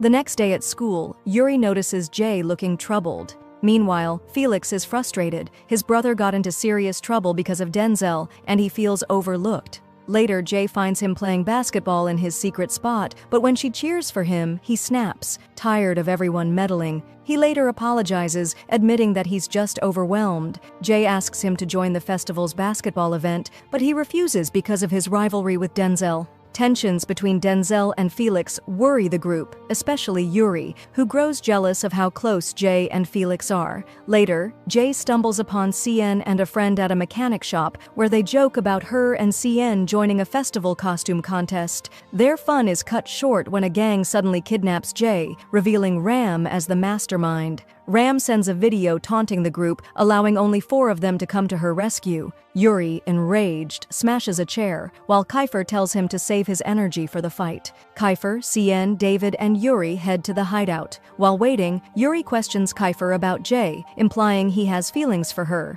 Kiefer denies it, but it's obvious he's lying. When they arrive, they find Ram holding Jay hostage. A brawl erupts, with reinforcements arriving on both sides. Kiefer fights his way to Jay but gets attacked. Ram mocks him for being weak, making Jay cry. Kiefer reassures her, but Ram cruelly taunts them. Jay, enraged, frees herself and smashes Ram over the head. When he retaliates and slaps her, something inside her snaps. She overpowers Ram and beats him mercilessly. Once he's down, Kiefer pulls her into his arms, comforting her. He wipes her tears and kisses her forehead, teasing, "I get jealous easily." As the others arrive, Yuri's expression darkens at the sight of them together. They rush Jay to the hospital, where Kiefer stays by her side, waiting for her to wake up. Denzel's powerful uncle arrives and pulls Kiefer aside for a private talk, while Eris sits next to Denzel, hoping she wakes up. The moment he touches her forehead, she stirs awake. Maybe those infamous eyebrows of his do have magic. But the first thing she asks for is Kiefer. He enters just as Kurz's brother pulls him outside for another conversation. Inside, the guys gather around Denzel, relieved. Cien, ever dramatic, cries and clings to her, but she rolls her eyes, telling him to stop. Meanwhile, Kurz's brother scolds him for standing by while she was kidnapped, while Kiefer, the one who actually saved her, isn't even family. Before leaving, Denzel's uncle warns Kiefer to take care of her. Then, Kurz is stunned to see Denzel's mother, his aunt, arrive. She hugs him, but he rejects her, asking why she's back after all these years. She tells him she came to check on her daughter and announce her upcoming marriage. Kurz scoffs, "Another one? How many more men do you need to go through?" She then asks if he's told Denzel the truth about their family secret. His expression darkens, but he says he's waiting for the right time. Clearly, whatever this secret is, it's serious. The next day, Denzel arrives at school feeling down, but her chaotic group of friends refuses to let her sulk. They bring her a cute dessert to cheer her up, and she smiles, until she tries to eat and realizes her hands are too sore. Yuri, ever opportunistic, offers to massage them and holds on way too long. He even jokes, "You know, my hands hurt too," still not letting go. The guys start talking about the festival again, suggesting that Denzel and Cien should pair up for the costume contest. She also finds out they used to have a band, so she suggests they reunite for the singing competition. Just then, Kiefer walks in, and he does not like what he sees. Yuri is still holding her hands. Kiefer, clearly annoyed, says, "Denzel, come with me. I need to talk to you." Yuri looks disappointed, knowing exactly what's going on. Kiefer takes Denzel to a hidden music room filled with photos, memories, and trophies. She's fascinated, but then she spots a picture of her uncle. Kiefer explains that he was once the legendary leader of their section. Then he asks if she wants to add her own photo now that she's one of them. He laughs, and unfortunately, her heart does a little flip. She just stares at him for a second, then awkwardly thanks him. Back in class, absolute chaos erupts. The guys have thrown her a welcome back party, complete with music and dancing. Yuri is singing, the guys are wrapped in belts, dancing like maniacs. Has the school turned into a nightclub? Even worse, they actually look good. Denzel bursts into laughter, especially when CN starts singing. The real disaster strikes when Kiefer joins in, throwing off his jacket and dancing while staring directly at her. And we all know what that means. Denzel, completely flustered, tells them, "You guys definitely have a future as backup dancers."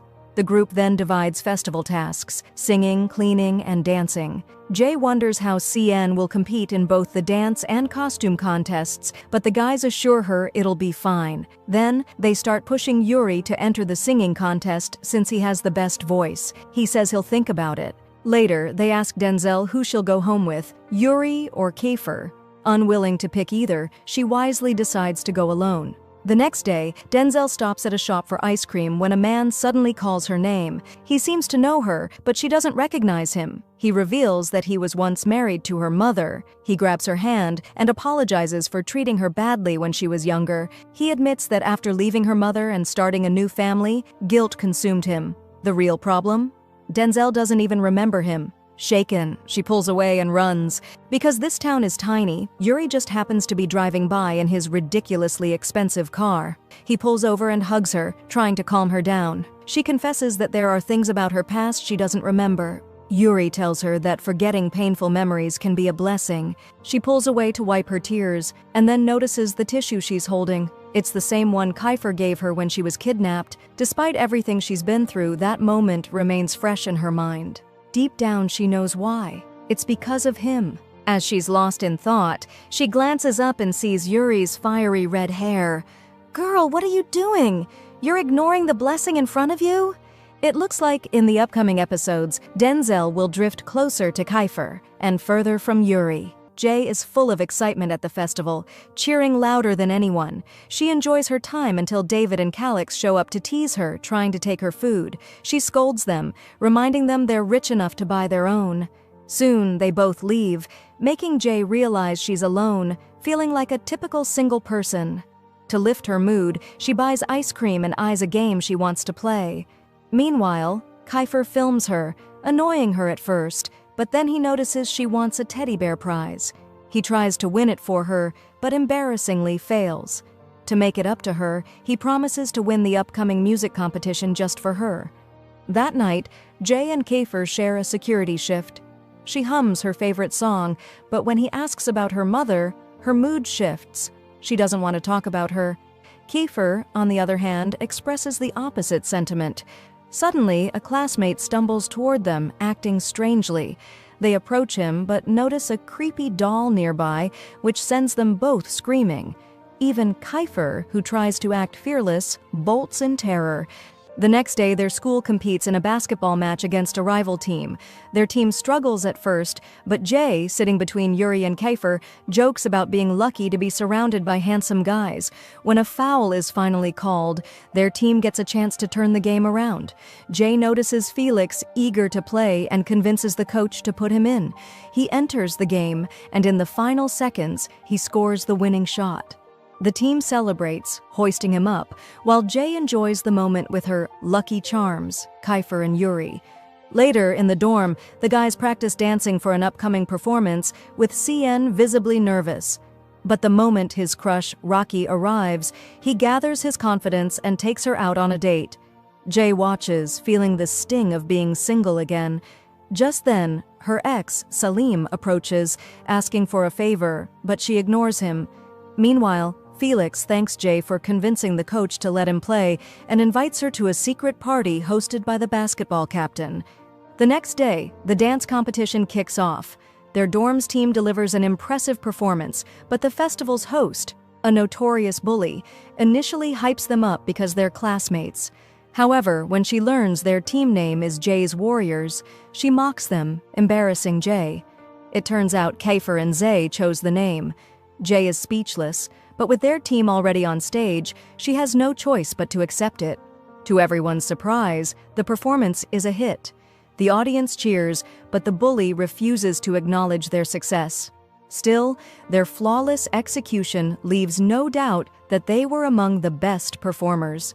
The singing competition kicks off with Rocky impressing everyone with her beautiful voice, while Jay stands in the crowd holding hands with Denzel and another guy, because, of course, she's always in the middle of two men. When Reiki finishes, Jay searches for CN, annoyed that he left his girlfriend alone. Soon it's Kiefer's turn, and he stuns Jay by singing her favorite song, the one she told him about days ago. As she listens, memories of him flood her mind, and she has a shocking realization. She likes him. Kiefer's performance is flawless, winning over both the judges and the audience. Afterward, Yuri casually tells Jay that Kiefer chose the song for her. When Kiefer himself appears, he smirks and asks for a "thank you," teasing her when she mumbles it shyly. Embarrassed, she makes an excuse and rushes off. That night, while on security duty with Yuri, Jay confesses that she's struggling with feelings for someone who has hurt her before. Yuri wisely tells her, "You can't stop your heart." She jokingly calls him an expert and asks if he's in love. He admits he is, but the girl he loves is completely oblivious. Jay, being blunt, tells him to move on, but Yuri refuses. "She's special," he says, and we all know exactly who he means. The next day, CN prepares for a competition while dressed as a girl, earning laughs from everyone. Meanwhile, Jay, dressed in men's clothing, gets a message from her ex's mother. Kiefer, ever the nosy one, grabs her phone but respects her privacy enough to answer the call himself. Later, disaster strikes before Yuri's solo competition. Someone lost his music. The festival's bully enjoys his misfortune, but Yuri's crew saves the day by handing him a guitar. He delivers a breathtaking performance, singing a romantic song that has couples hugging everywhere. Kiefer leans over to whisper to Jay, "He's singing for the girl he loves." Shocked and overwhelmed, Jay walks away, leaving Yuri disappointed. Outside, Jay finds Denzel's ex crying. She learns that although Denzel is taking care of her for their child's sake, he refuses to get back together with her, even though she still loves him. Unable to stay quiet, Jay confronts him in front of everyone, demanding to know why. Denzel, emotional, confesses he believes his ex will never forgive him, but she overhears and steps in, saying she does love him and will forgive him if he comes back to her. They reconcile, leaving everyone feeling lonely and reflective. Jay, lost in her own emotions, finally responds to her ex's mother and decides to visit him in the hospital. When he wakes up, the first thing he asks about is her. But Jay doesn't remember what happened between them. When he desperately grabs her hand and begs her to stay, she panics and runs away. His sister follows, accusing Jay of being the reason for his suffering, leaving her even more confused. Back at school, CNA is furious at Jay for missing their competition, and Cookie scolds her for ignoring his calls. Overwhelmed, Jay snaps, saying she can't always be there for everyone. She locks herself in her room, feeling emotionally drained, but Yuri, ever the kind-hearted one, refuses to leave her alone. He sits beside her and teaches her how to play the guitar. As they sit close together, tension builds. Jay zones out, staring at him, and he leans in. The moment is intense, and it's clear where things are headed. But just then, Kiefer appears, watching them, with a trophy in his hand. Their team won Best Band, and he was about to give the award to Jay, just like he promised. But now, he stands there, frozen, his eyes locked on the scene. Jay panics, realizing she might be cheating on him, at least emotionally. Torn between Yuri and Kiefer, she grabs her bag and flees. Meanwhile, Yuri and Kiefer exchange unreadable glances. A storm is brewing, and it's clear. This love triangle is about to explode. Jay finds herself in a strange place, completely disoriented with no idea what happened to her. Faint memories begin to surface. She recalls that Keiko, the scoundrel, was getting too close to her. The thought shocks her, especially when she realizes her own blood is boiling with anger. Fear creeps in. What if what she remembers is true? She grips her head tightly, pulling at her hair in frustration, trying to recall more details. Then it all starts coming back. After Yuri got close to her and Kiefer saw them together, she had run away. The next day, she went with Felix to the party they had planned to attend. Felix was happy and grateful to her. Because of her, he had returned to playing basketball again. But as soon as they arrived, they felt uneasy. The people there looked strange, their behavior even stranger. Then Keiko appeared, welcoming them in as if the place was theirs. That's when they discovered that Keiko wasn't just a guest. He was the owner of the house and the host of the party. He was already drunk and barely in control of himself. As they entered, the scene was wild, chaotic, loud, completely out of hand. Jay tried to talk to someone, but she must have looked like a fool in the crowd. Keiko grabbed a mic, thanking Felix, saying he was the reason for their victory. The whole room erupted, gathering around Felix to celebrate and take pictures with him. Meanwhile, Jay was starving. She started looking for food and eventually found some. She noticed a group of Vietnamese people eating ramen and casually told them, "Pretend I'm not here," before stealing a plate and running off. As she moved through the party, she spotted Mika standing with a strange man. Furious, she stormed over. "You traitor! If Calix finds out, do you know what he'll do to you?" The strange man turned around, and to her shock, it was Calix himself, disguised with a fake mustache and wearing filthy clothes. He explained that he had to sneak in like this because the division had banned them from attending. If Kiefer found out, he'd never let it slide, and besides, he couldn't stand Keiko. He advised Jay to stay for 30 more minutes, then take Felix and leave before things got out of control. She agreed, handing her food to Mika before heading to the bathroom. When she came out, she saw a sleazy guy trying to get too close to her. Before she could react, Keiko stepped in, stopping him. "No need to get upset," he told her smoothly. He then started talking to her in a way that seemed friendly, gradually luring her in until, before she realized it, she had taken a sip from the drink he handed her. Everything started spinning. Downstairs, she found Felix lying on the floor, beaten and barely conscious. "They tricked us," he muttered. "It was all a setup to trap us. You have to run." But before he could finish, Jay's vision blurred and she collapsed. She woke up in the present, unable to remember anything more. Frustrated and scared, she decided to leave the house. Everything was strangely tidy, no people, no noise. Then, suddenly, someone approached from behind, startling her. She turned to face a young man. There was something oddly familiar about him. He reminded her of Kiefer. "You should check on his little brother," he told her, explaining that Calix and his friend were outside by the swimming pool. He suggested she go meet them. Stepping outside, she saw them all sitting around, enjoying themselves, except for Felix, who looked wrecked from last night's beating.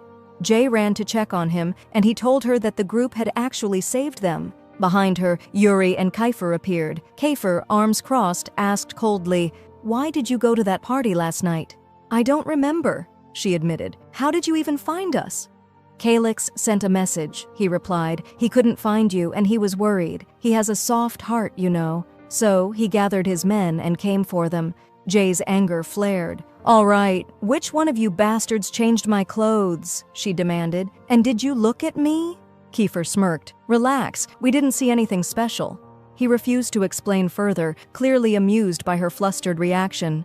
Meanwhile, she stood there, caught between these handsome troublemakers, unable to decide who to glare at. "Take a seat, people. The way she's staring at them, you'd think she was about to eat them alive." The guys backed off and began recounting what had happened the night before. When they arrived at the party, they searched everywhere for Jay but couldn't find her. Then Garz showed up and realized she was missing. He questioned Felix, who admitted that Keiko had taken her. But no one knew where Keiko had gone, except his friends. Garz didn't hesitate. He threatened them until they spilled the location. Then he told everyone else to stay back, because what was coming next was going to be a bloodbath. While his men carried Felix out, they started beating Keiko's crew into the ground. Once they were done, they rushed upstairs, only to find Garz already there, holding Keiko by the collar, punching him mercilessly. "That bastard was trying to touch her," Garz growled. He reassured the others that Jay was safe and stepped inside to dress her himself. Well, he is her cousin, after all. When they checked on her afterward, Garz advised them to take her away before things got worse. Kiefer, ever the gentleman, carried her back to his place. And that's how she ended up here. Now, in the present, the group stood around her. Yuri smirked knowingly. "You like her, don't you?" he teased Kiefer, trying to provoke him. Kiefer rolled his eyes. "You're an idiot." Yuri pressed on. "You're too much of a coward to admit your feelings." He then suggested Kiefer take Jay out of their plans before things got dangerous. But Kiefer, stubborn as ever, refused to acknowledge his emotions. "I don't love her," he declared. "I'm sticking to my plan." His grip tightened around his cup, his frustration so intense that it cracked in his hand. Yuri fell silent for a moment, lost in thought. Back when he was on watch duty with Jay, she had asked him directly, "Do you like me? Do you have feelings for me?" He had sighed. "I can't lie to you, but I also can't confess. And I won't deny it either. I don't want to lose you." Jay had been left speechless. So what now? Are we just going to dance around this forever? But she decided to let it go. Now, Kiefer was the one sulking, because instead of paying attention to him, Jay was fussing over Felix. Felix, feeling guilty, apologized to her for taking her to the party and causing all this trouble. Jay, ever the kind soul, forgave him. Just then, Kiefer's little brother called them in for breakfast. Everyone went inside, except for Felix, who sat there, waiting for the doctor to check him out. "You really do look like crap," someone muttered. Before they go inside, Jay asks Yuri how Koki hurt his hand. He tells her that Koki got angry and smashed a glass, then warns her to stay away from Kiefer's brother because he's even worse than Kiefer himself. But in her mind, Jay thinks, no way, no one could be worse than that scoundrel. Just before dinner, Jay is surprised to see a little boy, Kiefer's youngest brother. He's sharp and observant, immediately teasing Kiefer. "Nice. You brought your girlfriend." It turns out this kid is just as cunning as his older brother, considering he's dating Yuri's little sister. Naturally, everyone starts roasting him. Isn't it a bit early for this stuff? Jay grows anxious, wanting to leave quickly because she knows her family must be worried by now. Koki reassures her that they already know where she is. Trying to lighten the mood, Yuri hands the little brother a phone. "Call my sister, she wants you," he jokes. "Didn't we already talk about this? You're too young for this nonsense."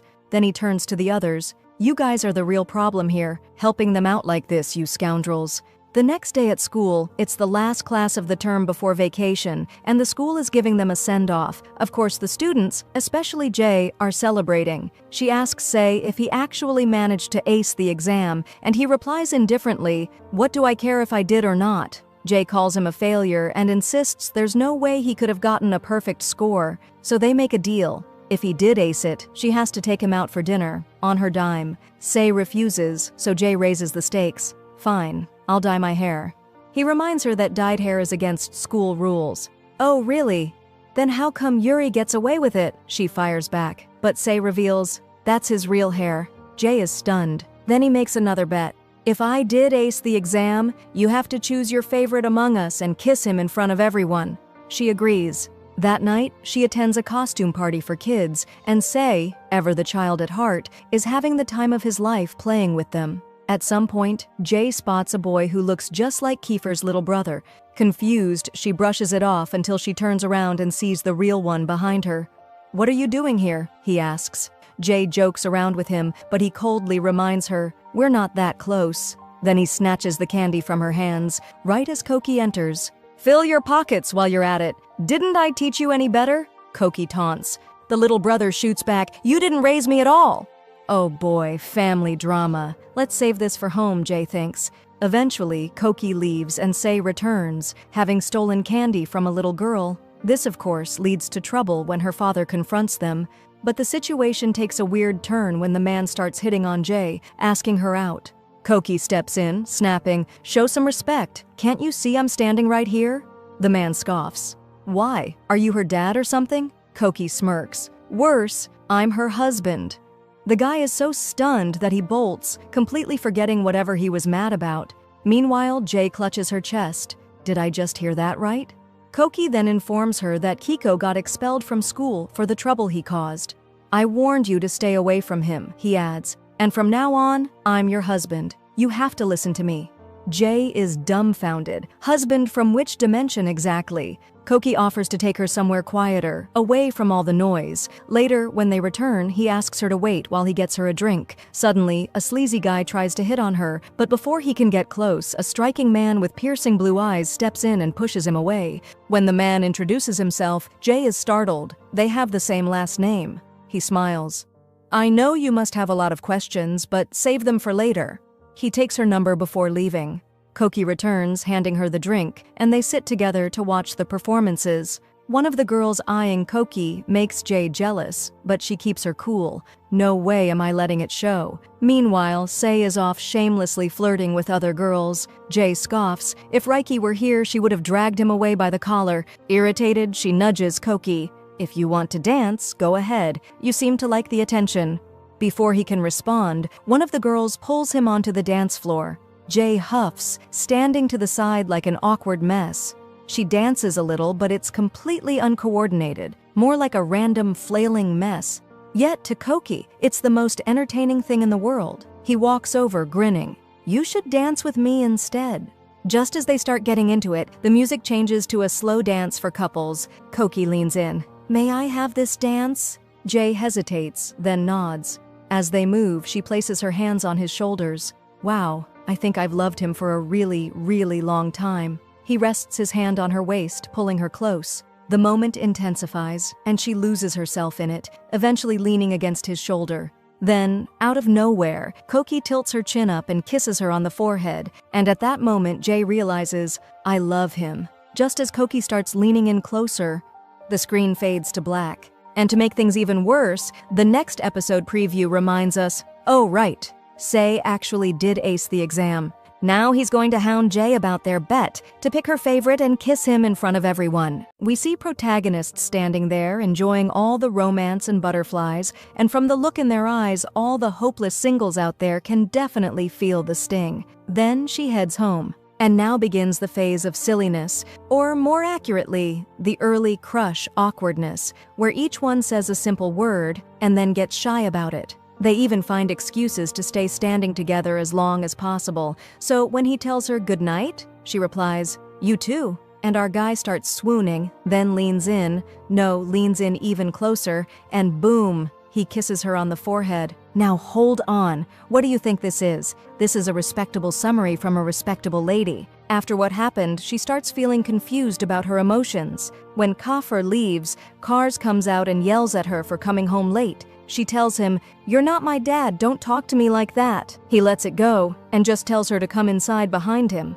But she gets more upset because to this day, she still doesn't know who her father is. When she goes into her room, she finds a new message from Kafir checking up on her. She starts jumping on the bed from happiness and sends him a message back, thanking him and wishing him sweet dreams. A couple of seconds later, her hormones start kicking in and she tells herself, "Get it together, girl. Are you seriously getting soft? This isn't our vibe." Then she gets another message, this time from Yuri, who's checking in on her and asking if she has her vacation days planned. But she ignores him, doesn't even reply. I swear I'm about to throw a slipper at her. Who ignores a red-haired cutie like that? A little later, she gets a third message, and it's like, what is this? An episode from a show or what? The message tells her that they have to meet on Monday after school. Our girl is surprised, and when she asks why, she's told that he has information about her family and her brother. She's even more confused now and doesn't understand anything. The next day, she goes back to school and the results are supposed to be out and posted in the hallways. It's total chaos, and all the department sections are crowded together. Then one of the guys, a classmate, comes over acting all pitiful and asks to borrow some money. To make sure she listens, he starts flattering her. And it actually works. She agrees to bring him the money the next day. She tells him she needs to check her results first, just to be sure. But the other students are making a mess, so he tells her not to worry and yells at everyone to clear the way. Looks like the guys in that department are all confident and smooth. Anyway, our girl Jay is celebrating because she passed and got an 84.5. But then she remembers Sai Inu and their deal. She freaks out because he's the only one in the whole department who got a full 100. He comes up behind her, grabs her, and says, "Gotcha." She's confused, like, "How'd you do that, you slacker?" He tells her he's actually a genius, and when he's not feeling motivated, he struggles to study, but when he sets his mind to something, he reaches it. He reminds her not to forget their deal, then walks away. Enter Yuri, asking her why she didn't reply to his message. He's really upset. Since she doesn't have an answer, she does a see Inu move and runs away. When she gets to the classroom, she bumps into Kafur. She grabs her bag and tries to leave, still awkward about what happened the night before. But he stops her. Before he can say anything, she shushes him so no one finds out. When she spots Sai Inu, she uses him as an excuse and goes to talk to him. They speak quietly, very discreetly, because the rest of the students are now totally focused on them and eavesdropping like crazy. Then Si Inu, being the big mouth that he is, blurts out their deal and tells everyone that Jay is supposed to kiss someone today. All the guys get hyped, and each one starts prepping himself. She screams, "My reputation! Are you kidding me?" and hits Sai Inu for causing all this. Then the guys agree that whoever she chooses will get dealt with by the rest, so each one tries to outshine the others, so she picks him. Our boys are standing quietly like, "Aren't we good enough for you or what?" Kafur shuts everyone up and tells them Jay will choose whoever she wants, and no one should pressure her. The most excited of all is Yuri, especially when she starts walking toward him. Kafur notices and gets jealous, but then she surprises them all. She goes to David and kisses him on the cheek, because he's the only one asleep and not involved in this drama at all. She promises him she'll explain later. The guys gather around David and give him a proper beatdown. Suddenly, she gets a message from Percy, asking her to meet him at the mall today, and not to tell anyone. She rushes over, but when she arrives, he calls her and says he can't meet her after all because she didn't follow the agreement and brought people with her. Of course, maximum privacy is needed, and he tells her that all the Toxum guys are watching her. She takes the opportunity to ask him if Felix's brother changed. He says yes. She's shocked because they all thought he was dead. He tells her it's a long story and he'll explain when they meet. Then she asks him again, "Are you my brother?" And he tells her, "Your brother has been by your side this whole time, but you just haven't realized it." She starts crying hard, clearly emotional. The guys jump in like, "Who's talking to you and upsetting you like this? We're going to find him and sort him out right now." She yells at them, telling them to stay out of her business and stop spying on her. She tells them she was here to meet Percy, but he didn't show up because of them. And of course, when they hear his name, everyone is stunned. They go back home and bring out the photos. Felix points to one of them and she confirms, "Yes, that's Percy." It becomes clear the guys are hiding something big. They finally agree to tell her now. We learned that back in the day, there was a crew made up of Yuri, Kafur, Kars, and Percy. One day, Percy decided they should all go out driving. They were all nervous because none of them really knew how to drive. After hanging out, Kars wanted to leave quickly because they had taken his brother's car without permission, but Percy insisted they stay a bit longer. On the way back, they got into a fight, and suddenly, they had a car crash. Yuri and Kafur managed to jump out of the car. The rest got thrown from it, and they managed to save Kars, but Percy was nowhere to be found. They thought he had died. Now, the guys suspect that Percy is back for revenge against Kars for what happened. That's why he's trying to get close to Jay. He might use her, so they beg her to stay away from him. Either way, they promise to protect her and won't let anyone hurt her. So Flexi yells at them because that's his brother, and Jay feels for him and reassures him that if he talks to her, she'll tell him. When she gets home, she's tense and overthinks everything until Percy calls her. She tells him she knows the truth and asks if he's using her to get back at Gars. He swears he's a decent guy and would never do that, and that soon she'll know the full truth. She ends up staying up all night, so the next day she falls asleep in class. Koki takes advantage and snaps a pic of her laughing. Suddenly, she wakes up and catches him, chasing him around to get the phone back. Since the guy's super tall, it's not easy. He keeps dodging her, while all the other guys laugh, except Yuri, who's clearly jealous. Eventually, she manages to grab the phone and deletes the story, but realizes there are other photos of her. She's visibly upset and jealous and wants to get away from him, so she grabs her bag and sits on the other side next to Yuri. Then Kafur says, "I'm always behind you," and sits next to her too like, "You're not escaping me." They stay like that, playing musical chairs until the teacher walks in. She ends up having to sit in the middle, but still nudges her chair toward Yuri, who uses the chance to get closer. Of course, Koki won't let them be, so he edges closer too. Where's the discipline, the morals, in this class? When the lesson starts, the teacher talks about a certain university, and all the students get excited, except Jay, who has no clue what's going on. Yuri explains that the school is arranging a visit to that university so students can get a feel for it, and if they like it, they can enroll. Anyone who wants to go has to fill out a form, so Jay takes one. Koki's asleep, so she tosses his paper on his hand. Clearly, she's not a fan. Sweet Yuri tells her to take advantage while he's asleep and get revenge. He hands her a pen, and she looks at Koki and says, "God made you this handsome, so you deserve this." She draws a horrible mustache on him. The class bursts into laughter. When he wakes up, everyone goes quiet. He asks Jay if she did something, and she says, "Of course not." But once he sees his clown face on the phone, he tells her, "I'm gonna get you." Yuri, the good guy, holds her in place so Kafur can draw on her too. She gets mad like, "Wow, so much for having my back." And Kafur draws her a ridiculous mustache too. Then he goes around to the rest of the laughing students. Meanwhile, Jay meets the guy she lent money to and hands it over. When she asks why he needs it, he says it's an emergency and swears he'll pay her back. He's not a thief. She replies, Yeah, you all say that. We'll see." When she gets home, she's shocked to see some classmates there. The bully, Mika, and Ella. And of course, the bully starts picking on her until Gar steps in and yells at her like, "You're seriously gonna insult our girl?" Ella, the sweet little cutie, invites Jay to eat with them, but Jay, feeling jealous, refuses and says she's full. As soon as she turns around, though, she rushes to the table, because of course there's a plate of sweets waiting for her. While eating, she keeps staring at Ella, thinking how beautiful she is without fillers or Botox. She's stunning even when she cries. No wonder all the guys are going crazy over her. Jay feels she could never compete with that, and she's sure Kafur doesn't love her anymore. There's no way he moved on that fast. She's hurt and starts crying just as the maid walks in and asks if the food's that bad. Jay tries to cover it up by saying, "No, I'm crying because it's so delicious." The next day at school, she runs into Cyan, who asks if she's submitted the university form yet. She says not yet. Suddenly, she gets a call from an unknown number and assumes it's Percy. She's sure Cyan is a gossip, and if he finds out, he'll expose everything, so she walks away to answer. Turns out it's the guy she lent money to.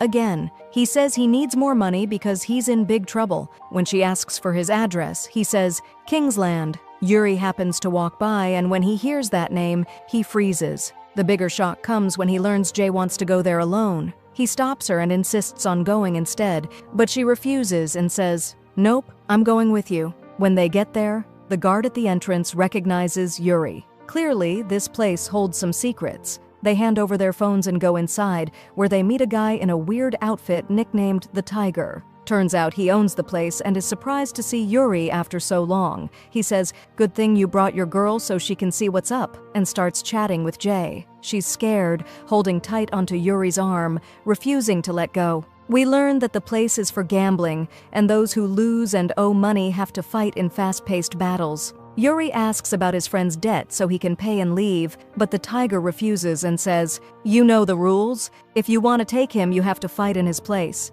Jay begs him not to, but Yuri insists. He asks their friend to take her away and keep her safe because what's about to happen is serious. Jay follows him, and the Tiger leads them to a VIP area with food. The cold friend starts stuffing his face while Jay's upset, thinking about Yuri. She says, "I can't eat a bite until I know he's okay." The Tiger, being a smug jerk, tries to flirt with her, and she's not having it until he mentions he's an old friend of her cousin's and also knows Kafur. That piques her interest, and she starts eating like, "Okay then, spill the tea, don't leave me hanging." He tells her that Kafur and the gang used to hang out there all the time until he and Yuri got into a fight about a girl, and nobody came back after that. Since Jay loves gossip, she grabs the snacks to listen and enjoy. But her friend embarrasses her by saying, "Guess you're not really hungry, you're just scared for Yuri." She remembers Yuri is probably in the ring right now, so she runs off to see him. Meanwhile, Koki is sitting with his friends with tons of food, and he's saved some for her. When he calls her, her phone is off, and he gets worried. His friends notice and say, "Why do you care so much? Why are you so tense?" So he yells at them to cover things up and demands they find out where she is, since they've hacked her phone. He's shocked when he learns she's with the Tiger. Meanwhile, Yuri is already up in the ring, and we find out his first time there was back when he fought Kafur over a girl. Yuri had held back and taken the fall from the very first hit just to let Kafur win, but this time he's not backing down. Now he's fired up for her, and with one move, he wins the match. Well, he's a badass husband after all. After that, he heads straight to Jay, who's a total mess, falling apart and deeply upset over him. She grabs the guy who caused all this drama and starts beating him up. When Yuri notices, he pulls the cold guy away by his shirt like, "Move, we need to talk." As soon as he walks away, he hugs Jay and reassures her that he's fine and won't fight again, for her. Then he tells her the same story the tiger mentioned and confirms that he doesn't love her anymore at all. They're about to leave, but the tiger stops them and lets them know there's still another round, this time against his ideal opponent. He's talking about Koki, who shows up at that exact moment. Koki snaps at the guy who brought them there and grabs Jay to take her away, but she stops him. She asks why he came after her and why he's so concerned. He tells her he's constantly worried when she's not near him, and that this is not the time or place for questions. They need to leave. The men try to block them, but come on, it's Kafir we're talking about. He takes them all down like a beast and makes a run for it, gripping her hand tightly. She notices that the guard at the gate is actually smiling as he watches them, and honestly, so are we. But Yuri, the only one not smiling, stands there alone, feeling like she's slipping away from him too. The next day, everyone gets together because they're going on a university visit. She's upset because she forged her dad's signature on the form. He didn't want her to go. Then she notices that Seekin is clueless and struggling with his tie, so she helps him. The other boys take the opportunity to beg her for help too, and our kind-hearted girl agrees. Yuri sees how she's doing it and tries to tie his own, but messes it up. Suddenly, she notices a kiss mark on one of her classmates' necks, and just before exposing him, he covers it and begs her not to say anything. Then she gets to Yuri, encourages him because he at least tried, but still ties it for him properly. Our girl is living her happiest moment, while Koki is jealous and deliberately ruins his tie, even though he got it right. Then the bus arrives and everyone rushes to get on, except for Koki. He asks her to tie his tie too, and she snaps, "What are you, a baby?" She tells him she saw him tying it fine earlier. He keeps provoking her until she's about to curse him out,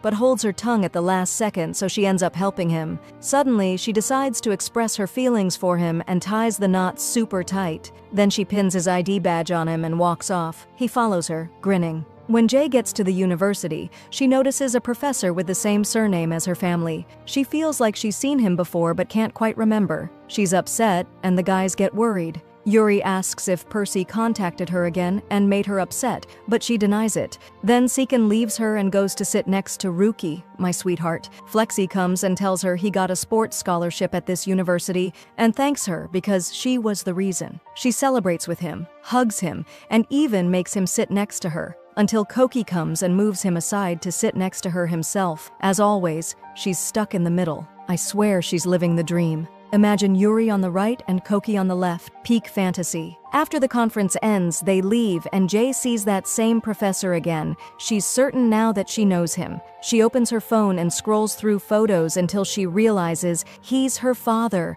She runs to him. He recognizes her and hugs her, saying he's been waiting for this moment for so long. He asks for her forgiveness for everything he did. Seems like there's something we'll learn later because the director isn't revealing it yet. Then Karez shows up and pulls her away from him. He tells her father that he'll call the police if he comes near her again, because there was a prior agreement between him and her uncle that her dad would stay away from her. Jay, of course, doesn't understand anything and just wants to go back to her dad, but Karez the Ice Cube holds her back. Koki gets mad, pushes him away to protect her, and the other guys gather around Jay to comfort her. When she gets home, she yells at her uncle and demands to know the reason they kept her father away. He tells her to wait until tomorrow, because her mother is coming and will explain everything. She screams at him not to let her mom come because she can't stand to see her and runs upstairs. The next day, we find her at Koki's place because she needed someone to vent to and couldn't find anyone else. Like, seriously, where's Yuri? She's surprised at how luxurious the place is and asks whose house it is. He tells her it's his. It's his own house, not borrowed from anyone. He warns her to keep her eyes off it because it belongs to her future husband, and he doesn't like people touching it. She asks about his family, and he tells her his mom died and his jerk of a father immediately married another woman. Koki couldn't take it and kicked them out of the house. Normally it's the other way around, but it looks like Koki is tough and in control. That's why he asks what brought her here. When he feels like she's avoiding the question, he suggests they play truth or dare, starting a round of questions. Whoever doesn't answer gets something drawn on their face. It starts with Koki asking her about her mom, and she tells him she can't stand her and doesn't want to go back to her at all. When it's her turn, she asks him if he could ever make up with Garz in the future. When he stays quiet, she's pleased and draws a mustache on him like last time. Then she asks him about the story behind his earring. He tells her it belonged to his mother, and when Percy died, he was feeling down and went into her room by chance, found it, put it on, and felt like she was still with him, comforting him. When it's his turn again, he asks her about her dad. She tells him she never really got to spend time with him, so he advises her to be careful because he might look nice on the outside, but be evil inside, just like his own dad. He insists all men are Mustafa with a stone heart, and she jokes, "Aren't you one of them?" The questions keep going until their faces are full of doodles. Then Jay asks him about his first love, and we're all shocked when he says it was the bully girl. Our girl is stunned like, "What? How?" He explains that she used to be kind before she changed. She keeps pressing him to find out where the second earring is, and he tells her he gave it to someone. She guesses it's Lila. After that, Koki asks her what she thinks of Yuri. She says he's sweet and treats her kindly, and his presence makes her feel special. Then he asks her what she thinks of him personally, and she says, "You really want me to curse you, huh?" He's thrilled and laughs because now he can go through with the punishment he'd promised. He leans in close, and you know what happens. Our girl seems like she's about to slap him, but she doesn't. The next day, she's lost in thought about what happened between them. Suddenly, Koki's brother shows up, beating up one of her classmates for getting too close to his girlfriend. She asks the guys to break it up, but no one does, until Yuri arrives and hits Koki's brother. Koki, of course, can't let that go and punches Yuri, knocking him down. Jay runs to help Yuri and yells at Koki, saying he and his brother are both in the wrong. Koki gets mad too and yells back, realizing she's just like Yuri. That switch up though, they were just all lovey-dovey yesterday. Later, they all sit down to eat, and Yuri thanks Jay for standing up for him. Sion tries to calm things down and tells her Koki is actually a good guy and probably feels bad and will come to apologize. And sure enough, Koki shows up, tells the restaurant owner that he's paying for everyone's food. "Yes, my man, spend it all so I don't find you broke later," and we end up begging together. Then he goes to Yuri and apologizes. The shocker is that Yuri forgives him just like that. Jay is still upset, but Koki tells her he's got connections and will help her reach her father quickly. She tells him, "In that case, you're forgiven, like I could ever stay mad at you." That night, her family is gathered, clearly stressed because they're about to go bankrupt. Her aunt is upset and starts crying when Jay walks in, but they try to keep it under control and tell her everything's fine, then send her away. Her granduncle says the only way to fix the situation is to partner with Yuri's grandfather's company. Everyone is shocked by this suggestion and suspects he might sacrifice Jay and arrange her engagement to Yuri just to secure the deal. That's my personal theory. I hope I'm right or wrong. Whatever. I just want drama. The next day at school, Yuri invites her out to thank her for what she did the day before. Of course she agrees. Who could say no to that red-haired dreamboat? The following day, they meet up. Unfortunately, Jay is totally distracted and not really paying attention to him. He asks what's on her mind, but she dodges the question. He gets upset and tells her, "So you don't trust me enough to talk to me?" She tries to smooth things over and tells him she doesn't want to burden him with silly stuff. She grabs his face, noticing how red it is from being upset, and says, "Your hair wasn't enough? You look like a tomato now." She teases him and almost starts singing, "I'm the red tomato," while he's just frozen, heart racing. But then Koki shows up at that very moment and pulls her away, saying it's about her father. Yuri also grabs her hand, and all of us watching are like, "Can we please get just a quarter of Jay's luck? No complaints ever again." Koki tells her it's about her dad, and she agrees to go with him. Yuri tells her he'll wait for her right there. When they arrive at the university, she asks one of the professors about her father, but the woman refuses to give any info due to confidentiality and tells her he's already traveled and there's no way to catch him now. Jay starts crying, feeling like fate is against her. Koki hugs her, kisses her forehead, and tells her he'll always be by her side. She calms down and returns to Yuri, and we see that everyone in the cafe has left, except Yuri, who's still waiting for her. What a man. He gives her the flower and takes out the ring, which, by the way, is red too, and tells her he can't hide his feelings anymore. Everything's out in the open now, and the choice is hers. He leaves. Jay sits down, thinking it over, totally unsure what to do. We see Jai receiving the ring from Yuri and returning home, staying torn. Should she accept or refuse? Until her aunt walks in. Of course, she respects privacy, but when she spots the ring, she asks her who brought it. Jai tells her, and her aunt says the guy must really love her and wants to marry her. She even checks the ring size and it fits her finger perfectly. Her aunt advises her to think carefully and not rush. A little later, she brings her the phone so she can call her mother. Her mother tells her she's getting married again and wants her to attend the wedding. Jai naturally gets upset and yells at her because her mom never checked in on her and didn't even tell her that her dad had been around and wanted to see her. Jai hangs up and refuses to continue the call, clearly upset. The next day, she asks the maid if her room has been cleaned, saying something is missing. And just her luck, Erds is standing there holding the ring box. He asks her if she's looking for that. He wants to know who gave it to her, and when she says Yuri, he gets angry. He tells her that her dad is back from his trip and that he has his address and phone number. He makes a deal with her. She has to reject Yuri, stay away from her friends in Section A, and transfer to Section E. The next day at school, she finds the guys preparing for the New Year's party. The school is hosting the event at a hotel, but they're all outsiders and weren't invited. The boys decide they won't stay quiet. They'll celebrate at school and decorate their classroom. Jai gets a bit down when she sees the name Ella still on the locker, so Kaffer grabs a sticker and covers it up, basically saying, "Whatever you need, I got you, girl," but in his own way. Later, he helps one of his short friends who needs to hang something high up on the tree. Tall guys are necessary, folks. That's why Yuri teases Gila for being short and not able to hang decorations, so he lifts her up and hangs it himself, while she just stands frozen and flustered. One of his friends pulls him away, and Jai looks around at her classmates and realizes that they really are like her family. She gets emotional and starts crying. Kaffer sees her and asks what's wrong. She claims something got in her eye. He says she's lying and tells her if she's afraid of anything not to worry, he'll always be by her side. That comforts her. Next is the dance and music competition. Sian, Denzel, and Calix go up and want Jai to join them.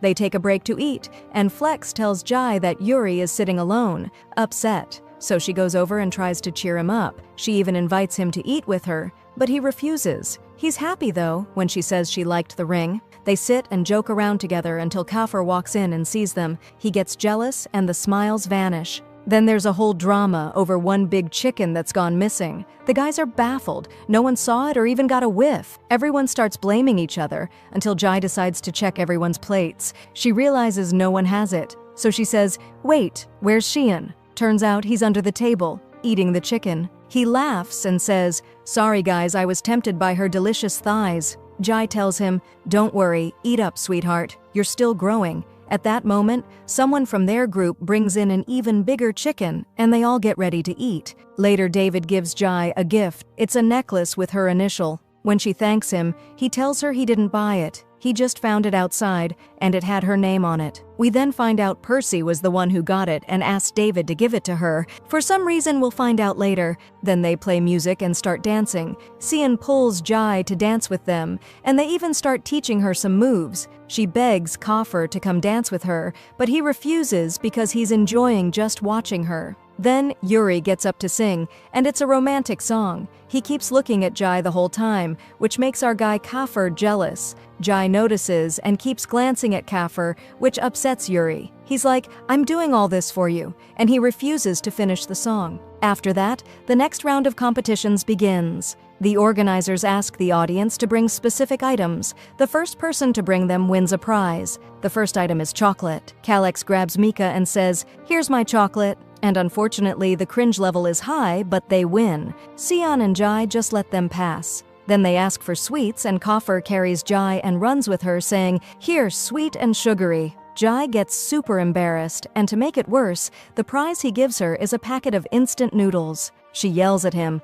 but sweet Yuri calms her down and sits her next to him. Then they ask everyone to bring what they love most. Yuri picks up Jai and runs with her again. Calix, too, carries Mika. The event hosts are clearly weirded out, like, is Jai the only one everyone's lifting or what? Suddenly, in a moment of silence, Yuri confesses his love for her in front of everyone. Jai gets shy and runs to sit next to Sian. Next comes the gift exchange segment. Honestly, the gifts are just sad. Like a set of hangers, a ladle, a mini grater. The best gift goes to Mika because Flex gave her lipstick, applied it for her, and asked her to kiss his cheek. She leaves a mark on him. The second best gift goes to Kafur, a pair of shorts that Jai bought for him. Everyone laughs because they match what he's already wearing. Unfortunately, Jai's gift is awful. She thinks Kafur got it for her, but it turns out that Jerk Sian was behind it. She runs after him and beats him up. When she comes back, she sees the group all gathered together, and it hits her that they really are her family. She gets emotional and starts crying. Kafur notices and says, "Let me guess, something got in your eye again?" She tells him she's just happy. He says, "May God make you even happier," and invites her to rejoin the celebration. We see the recap of everything that has happened since the start of the season. JJ's journey in the department, starting with her entry into school, her growing closeness with Kiefer and Yuri, the adventures they shared, and how she eventually fell in love with Kiefer. Meanwhile, Yuri, who also loved her, confessed his feelings, leaving her confused about who she truly loved. She was getting closer to Kiefer, but tension arose when rumors of bankruptcy surfaced, forcing them into a partnership with Yuri's family.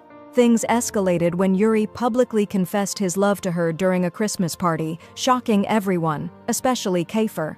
In episode 16, JJ wakes up at home, still groggy and disoriented. She remembers celebrating the night before, but most of it is a blur. All she recalls is that the party was at home. Some guests left early while others stayed behind. They had been drinking heavily downstairs. Yuri was feeling down, but everyone was enjoying themselves, especially JJ, who was laughing and bonding with them. As memories slowly return, JJ becomes embarrassed. She realizes something important may have happened, but can't remember it clearly. She recalls sitting and eating with Sei and Felix before others joined in for drinks. Yuri stayed focused on her, looking sad and distant, unsure of how to approach her because of his feelings. As the night went on, she kept drinking, surprising everyone.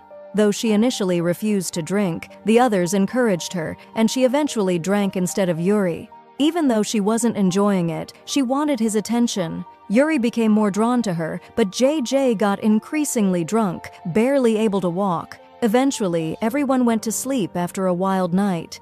Hungry, JJ got up to look for food. That's when Yuri approached her and talked about his confession at the party. He told her she looked beautiful, even when upset. She denied everything and thought he was drunk, but he believed she was avoiding him because she was attracted to him and didn't want to admit it. He insisted he was serious about his feelings. Then he knelt down, held her hand, and asked her to be with him. He was trying to control his emotions, but he desperately wanted her love in return.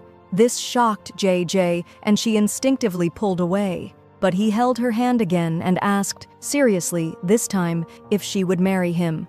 JJ was stunned. She didn't expect the conversation to escalate into a marriage proposal. He wasn't seeing her as just a friend anymore. He wanted her to be his wife. She assumed he was drunk, but he assured her he was sober and serious about wanting to be with her forever. JJ told him she was overwhelmed and couldn't give him an answer right now. They were still too young. How could he talk about marriage?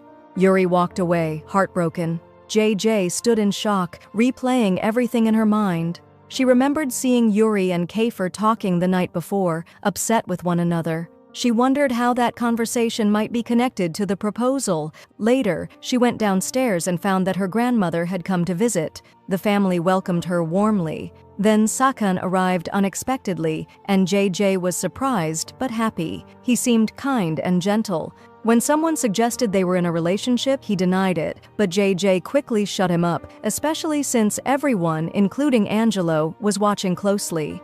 Angelo wasn't pleased with what was going on. He believed JJ should be focused on school, not relationships. He cared about her deeply and tried to take her aside. Meanwhile, Sei grew close to JJ's grandmother, who adored him. Angelo later confided in his sister, expressing guilt for being harsh on JJ, but he also wanted to know who gave her the ring she was wearing. She didn't want him or anyone else interfering. Despite everything, the partnership between their families was moving forward to avoid bankruptcy. JJ served juice to her grandmother, who remained fond of Sei. Christmas preparations continue. They all gather, and Kiefer's grandmother begins handing out gifts. JJ joins them and notices Ai, who seems happy to be included. But JJ receives a message from Kate, thanking her for standing by him and congratulating them on Christmas. C cheers everyone up, and Keelix also sends his Christmas greetings, making JJ feel genuinely happy to be surrounded by warmth and kindness. Then suddenly, Yuri sends her a simple, "Merry Christmas" message. Unlike the others, he doesn't say much or joke with her. She's disappointed. She had been waiting for something more heartfelt. Still, his message makes her smile. Meanwhile, Yuri eats with his family, quietly reflecting on everything. Then it's time to open presents. Everyone receives thoughtful gifts and celebrates joyfully. But when JJ opens hers, she finds a white dress, stunning but shocking. She doesn't know what to think, and the others worry about how she'll react, knowing she's still young. A week passes without JJ showing up. Her aunt and grandmother prepare to visit her, but JJ appears wearing the tight white dress, feeling uncomfortable.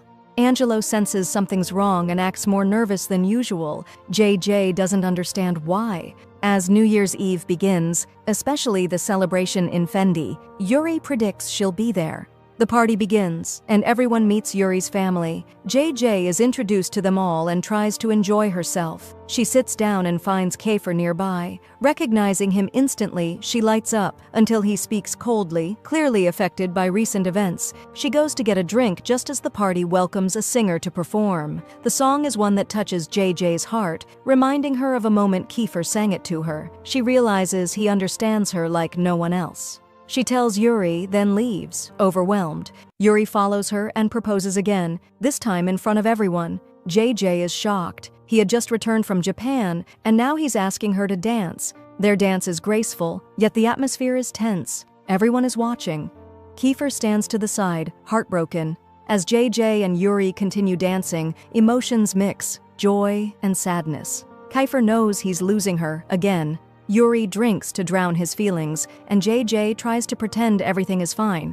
When the dance ends, they welcome the new year and celebrate Yuri's birthday. JJ goes on stage and sings him a birthday song. Kiefer watches, devastated. Soon after, the truth comes out. Both families are entering a partnership, and JJ and Yuri are now considered a couple. The celebration continues, but JJ feels blindsided and betrayed. Kiefer is shocked. Yuri can't explain. JJ is forced to go with the doctor, her family deeply upset. They believe Yuri took advantage of her vulnerability. Kiefer and JJ are both hurt. Yuri, however, is happy. He finally has the girl he's loved for so long. JJ tries to keep up appearances, but she sees through it. She realizes her family and friends all knew about the engagement, even Kiefer. Feeling abandoned, she leaves the party in tears, not sure if it's a dream or reality. How could a marriage be arranged without her knowing? Angelo finds her crying. He admits he wanted to explain but never got the chance. He regrets it deeply. They had no other option. Her family's survival depended on this partnership. JJ is in shock. Angelo, of all people, should have known better than to make decisions for her. She says she made many mistakes trying to fix things, but how could they force her into marriage? She's still young. She wants to study, work, and live her life. They insist the marriage isn't happening immediately. They'll just get to know each other. Still, the ring on her finger feels like a trap. Her aunt sympathizes with her, knowing she never wanted this, but everyone else seems to think this is best for her. People say it's just an engagement, not a big deal, but JJ doesn't feel that way. Don't blame Angelo, they say. The company was collapsing, and this was the only way. Kiefer knows everything now, and deep down, he realizes he doesn't want to let JJ go like he did before, but staying might destroy his relationship with both Yuri and Nao. So he chooses to step back from the battle. Still, when their song is played, it breaks him. He admits to himself that he was always afraid of becoming like his father, cold and hurtful. But what he didn't expect was to love with the same depth and recklessness as his mother, hiding it behind a mask. No matter what, he can't walk away from JJ again. Determined, he confronts her directly. JJ is caught off guard and tries to walk away, but he follows and asks her plainly, "Do you love Yuri?" She doesn't have an answer. She's overwhelmed, torn, and silent. So Kiefer gives her a choice: answer me or kiss me. Still, she stays quiet. She only cries. And in that painful silence, Kiefer kisses her. It might be goodbye, or something more. She pushes him away, furious and confused. She curses him, not understanding how he can behave this way in such chaos, but Kiefer only kisses her again, deeply. Neither of them can hold back their tears until, ding, the elevator opens and strangers walk in. The moment is shattered. They quickly move apart, pretending to be distant, though everything between them still burns. JJ thinks of her family who always protected her. Kiefer is haunted by his secret. They're lost in their own minds, in everything that led them here. JJ walks away, leaving Kiefer behind, crying in silence. Just then, Yuri arrives and gently invites her to come with him. Everyone's waiting. She agrees, dazed, and follows him. He takes her to the rooftop, where she's surprised by how beautiful the setting is. He encourages her to smile, to laugh, to enjoy this moment.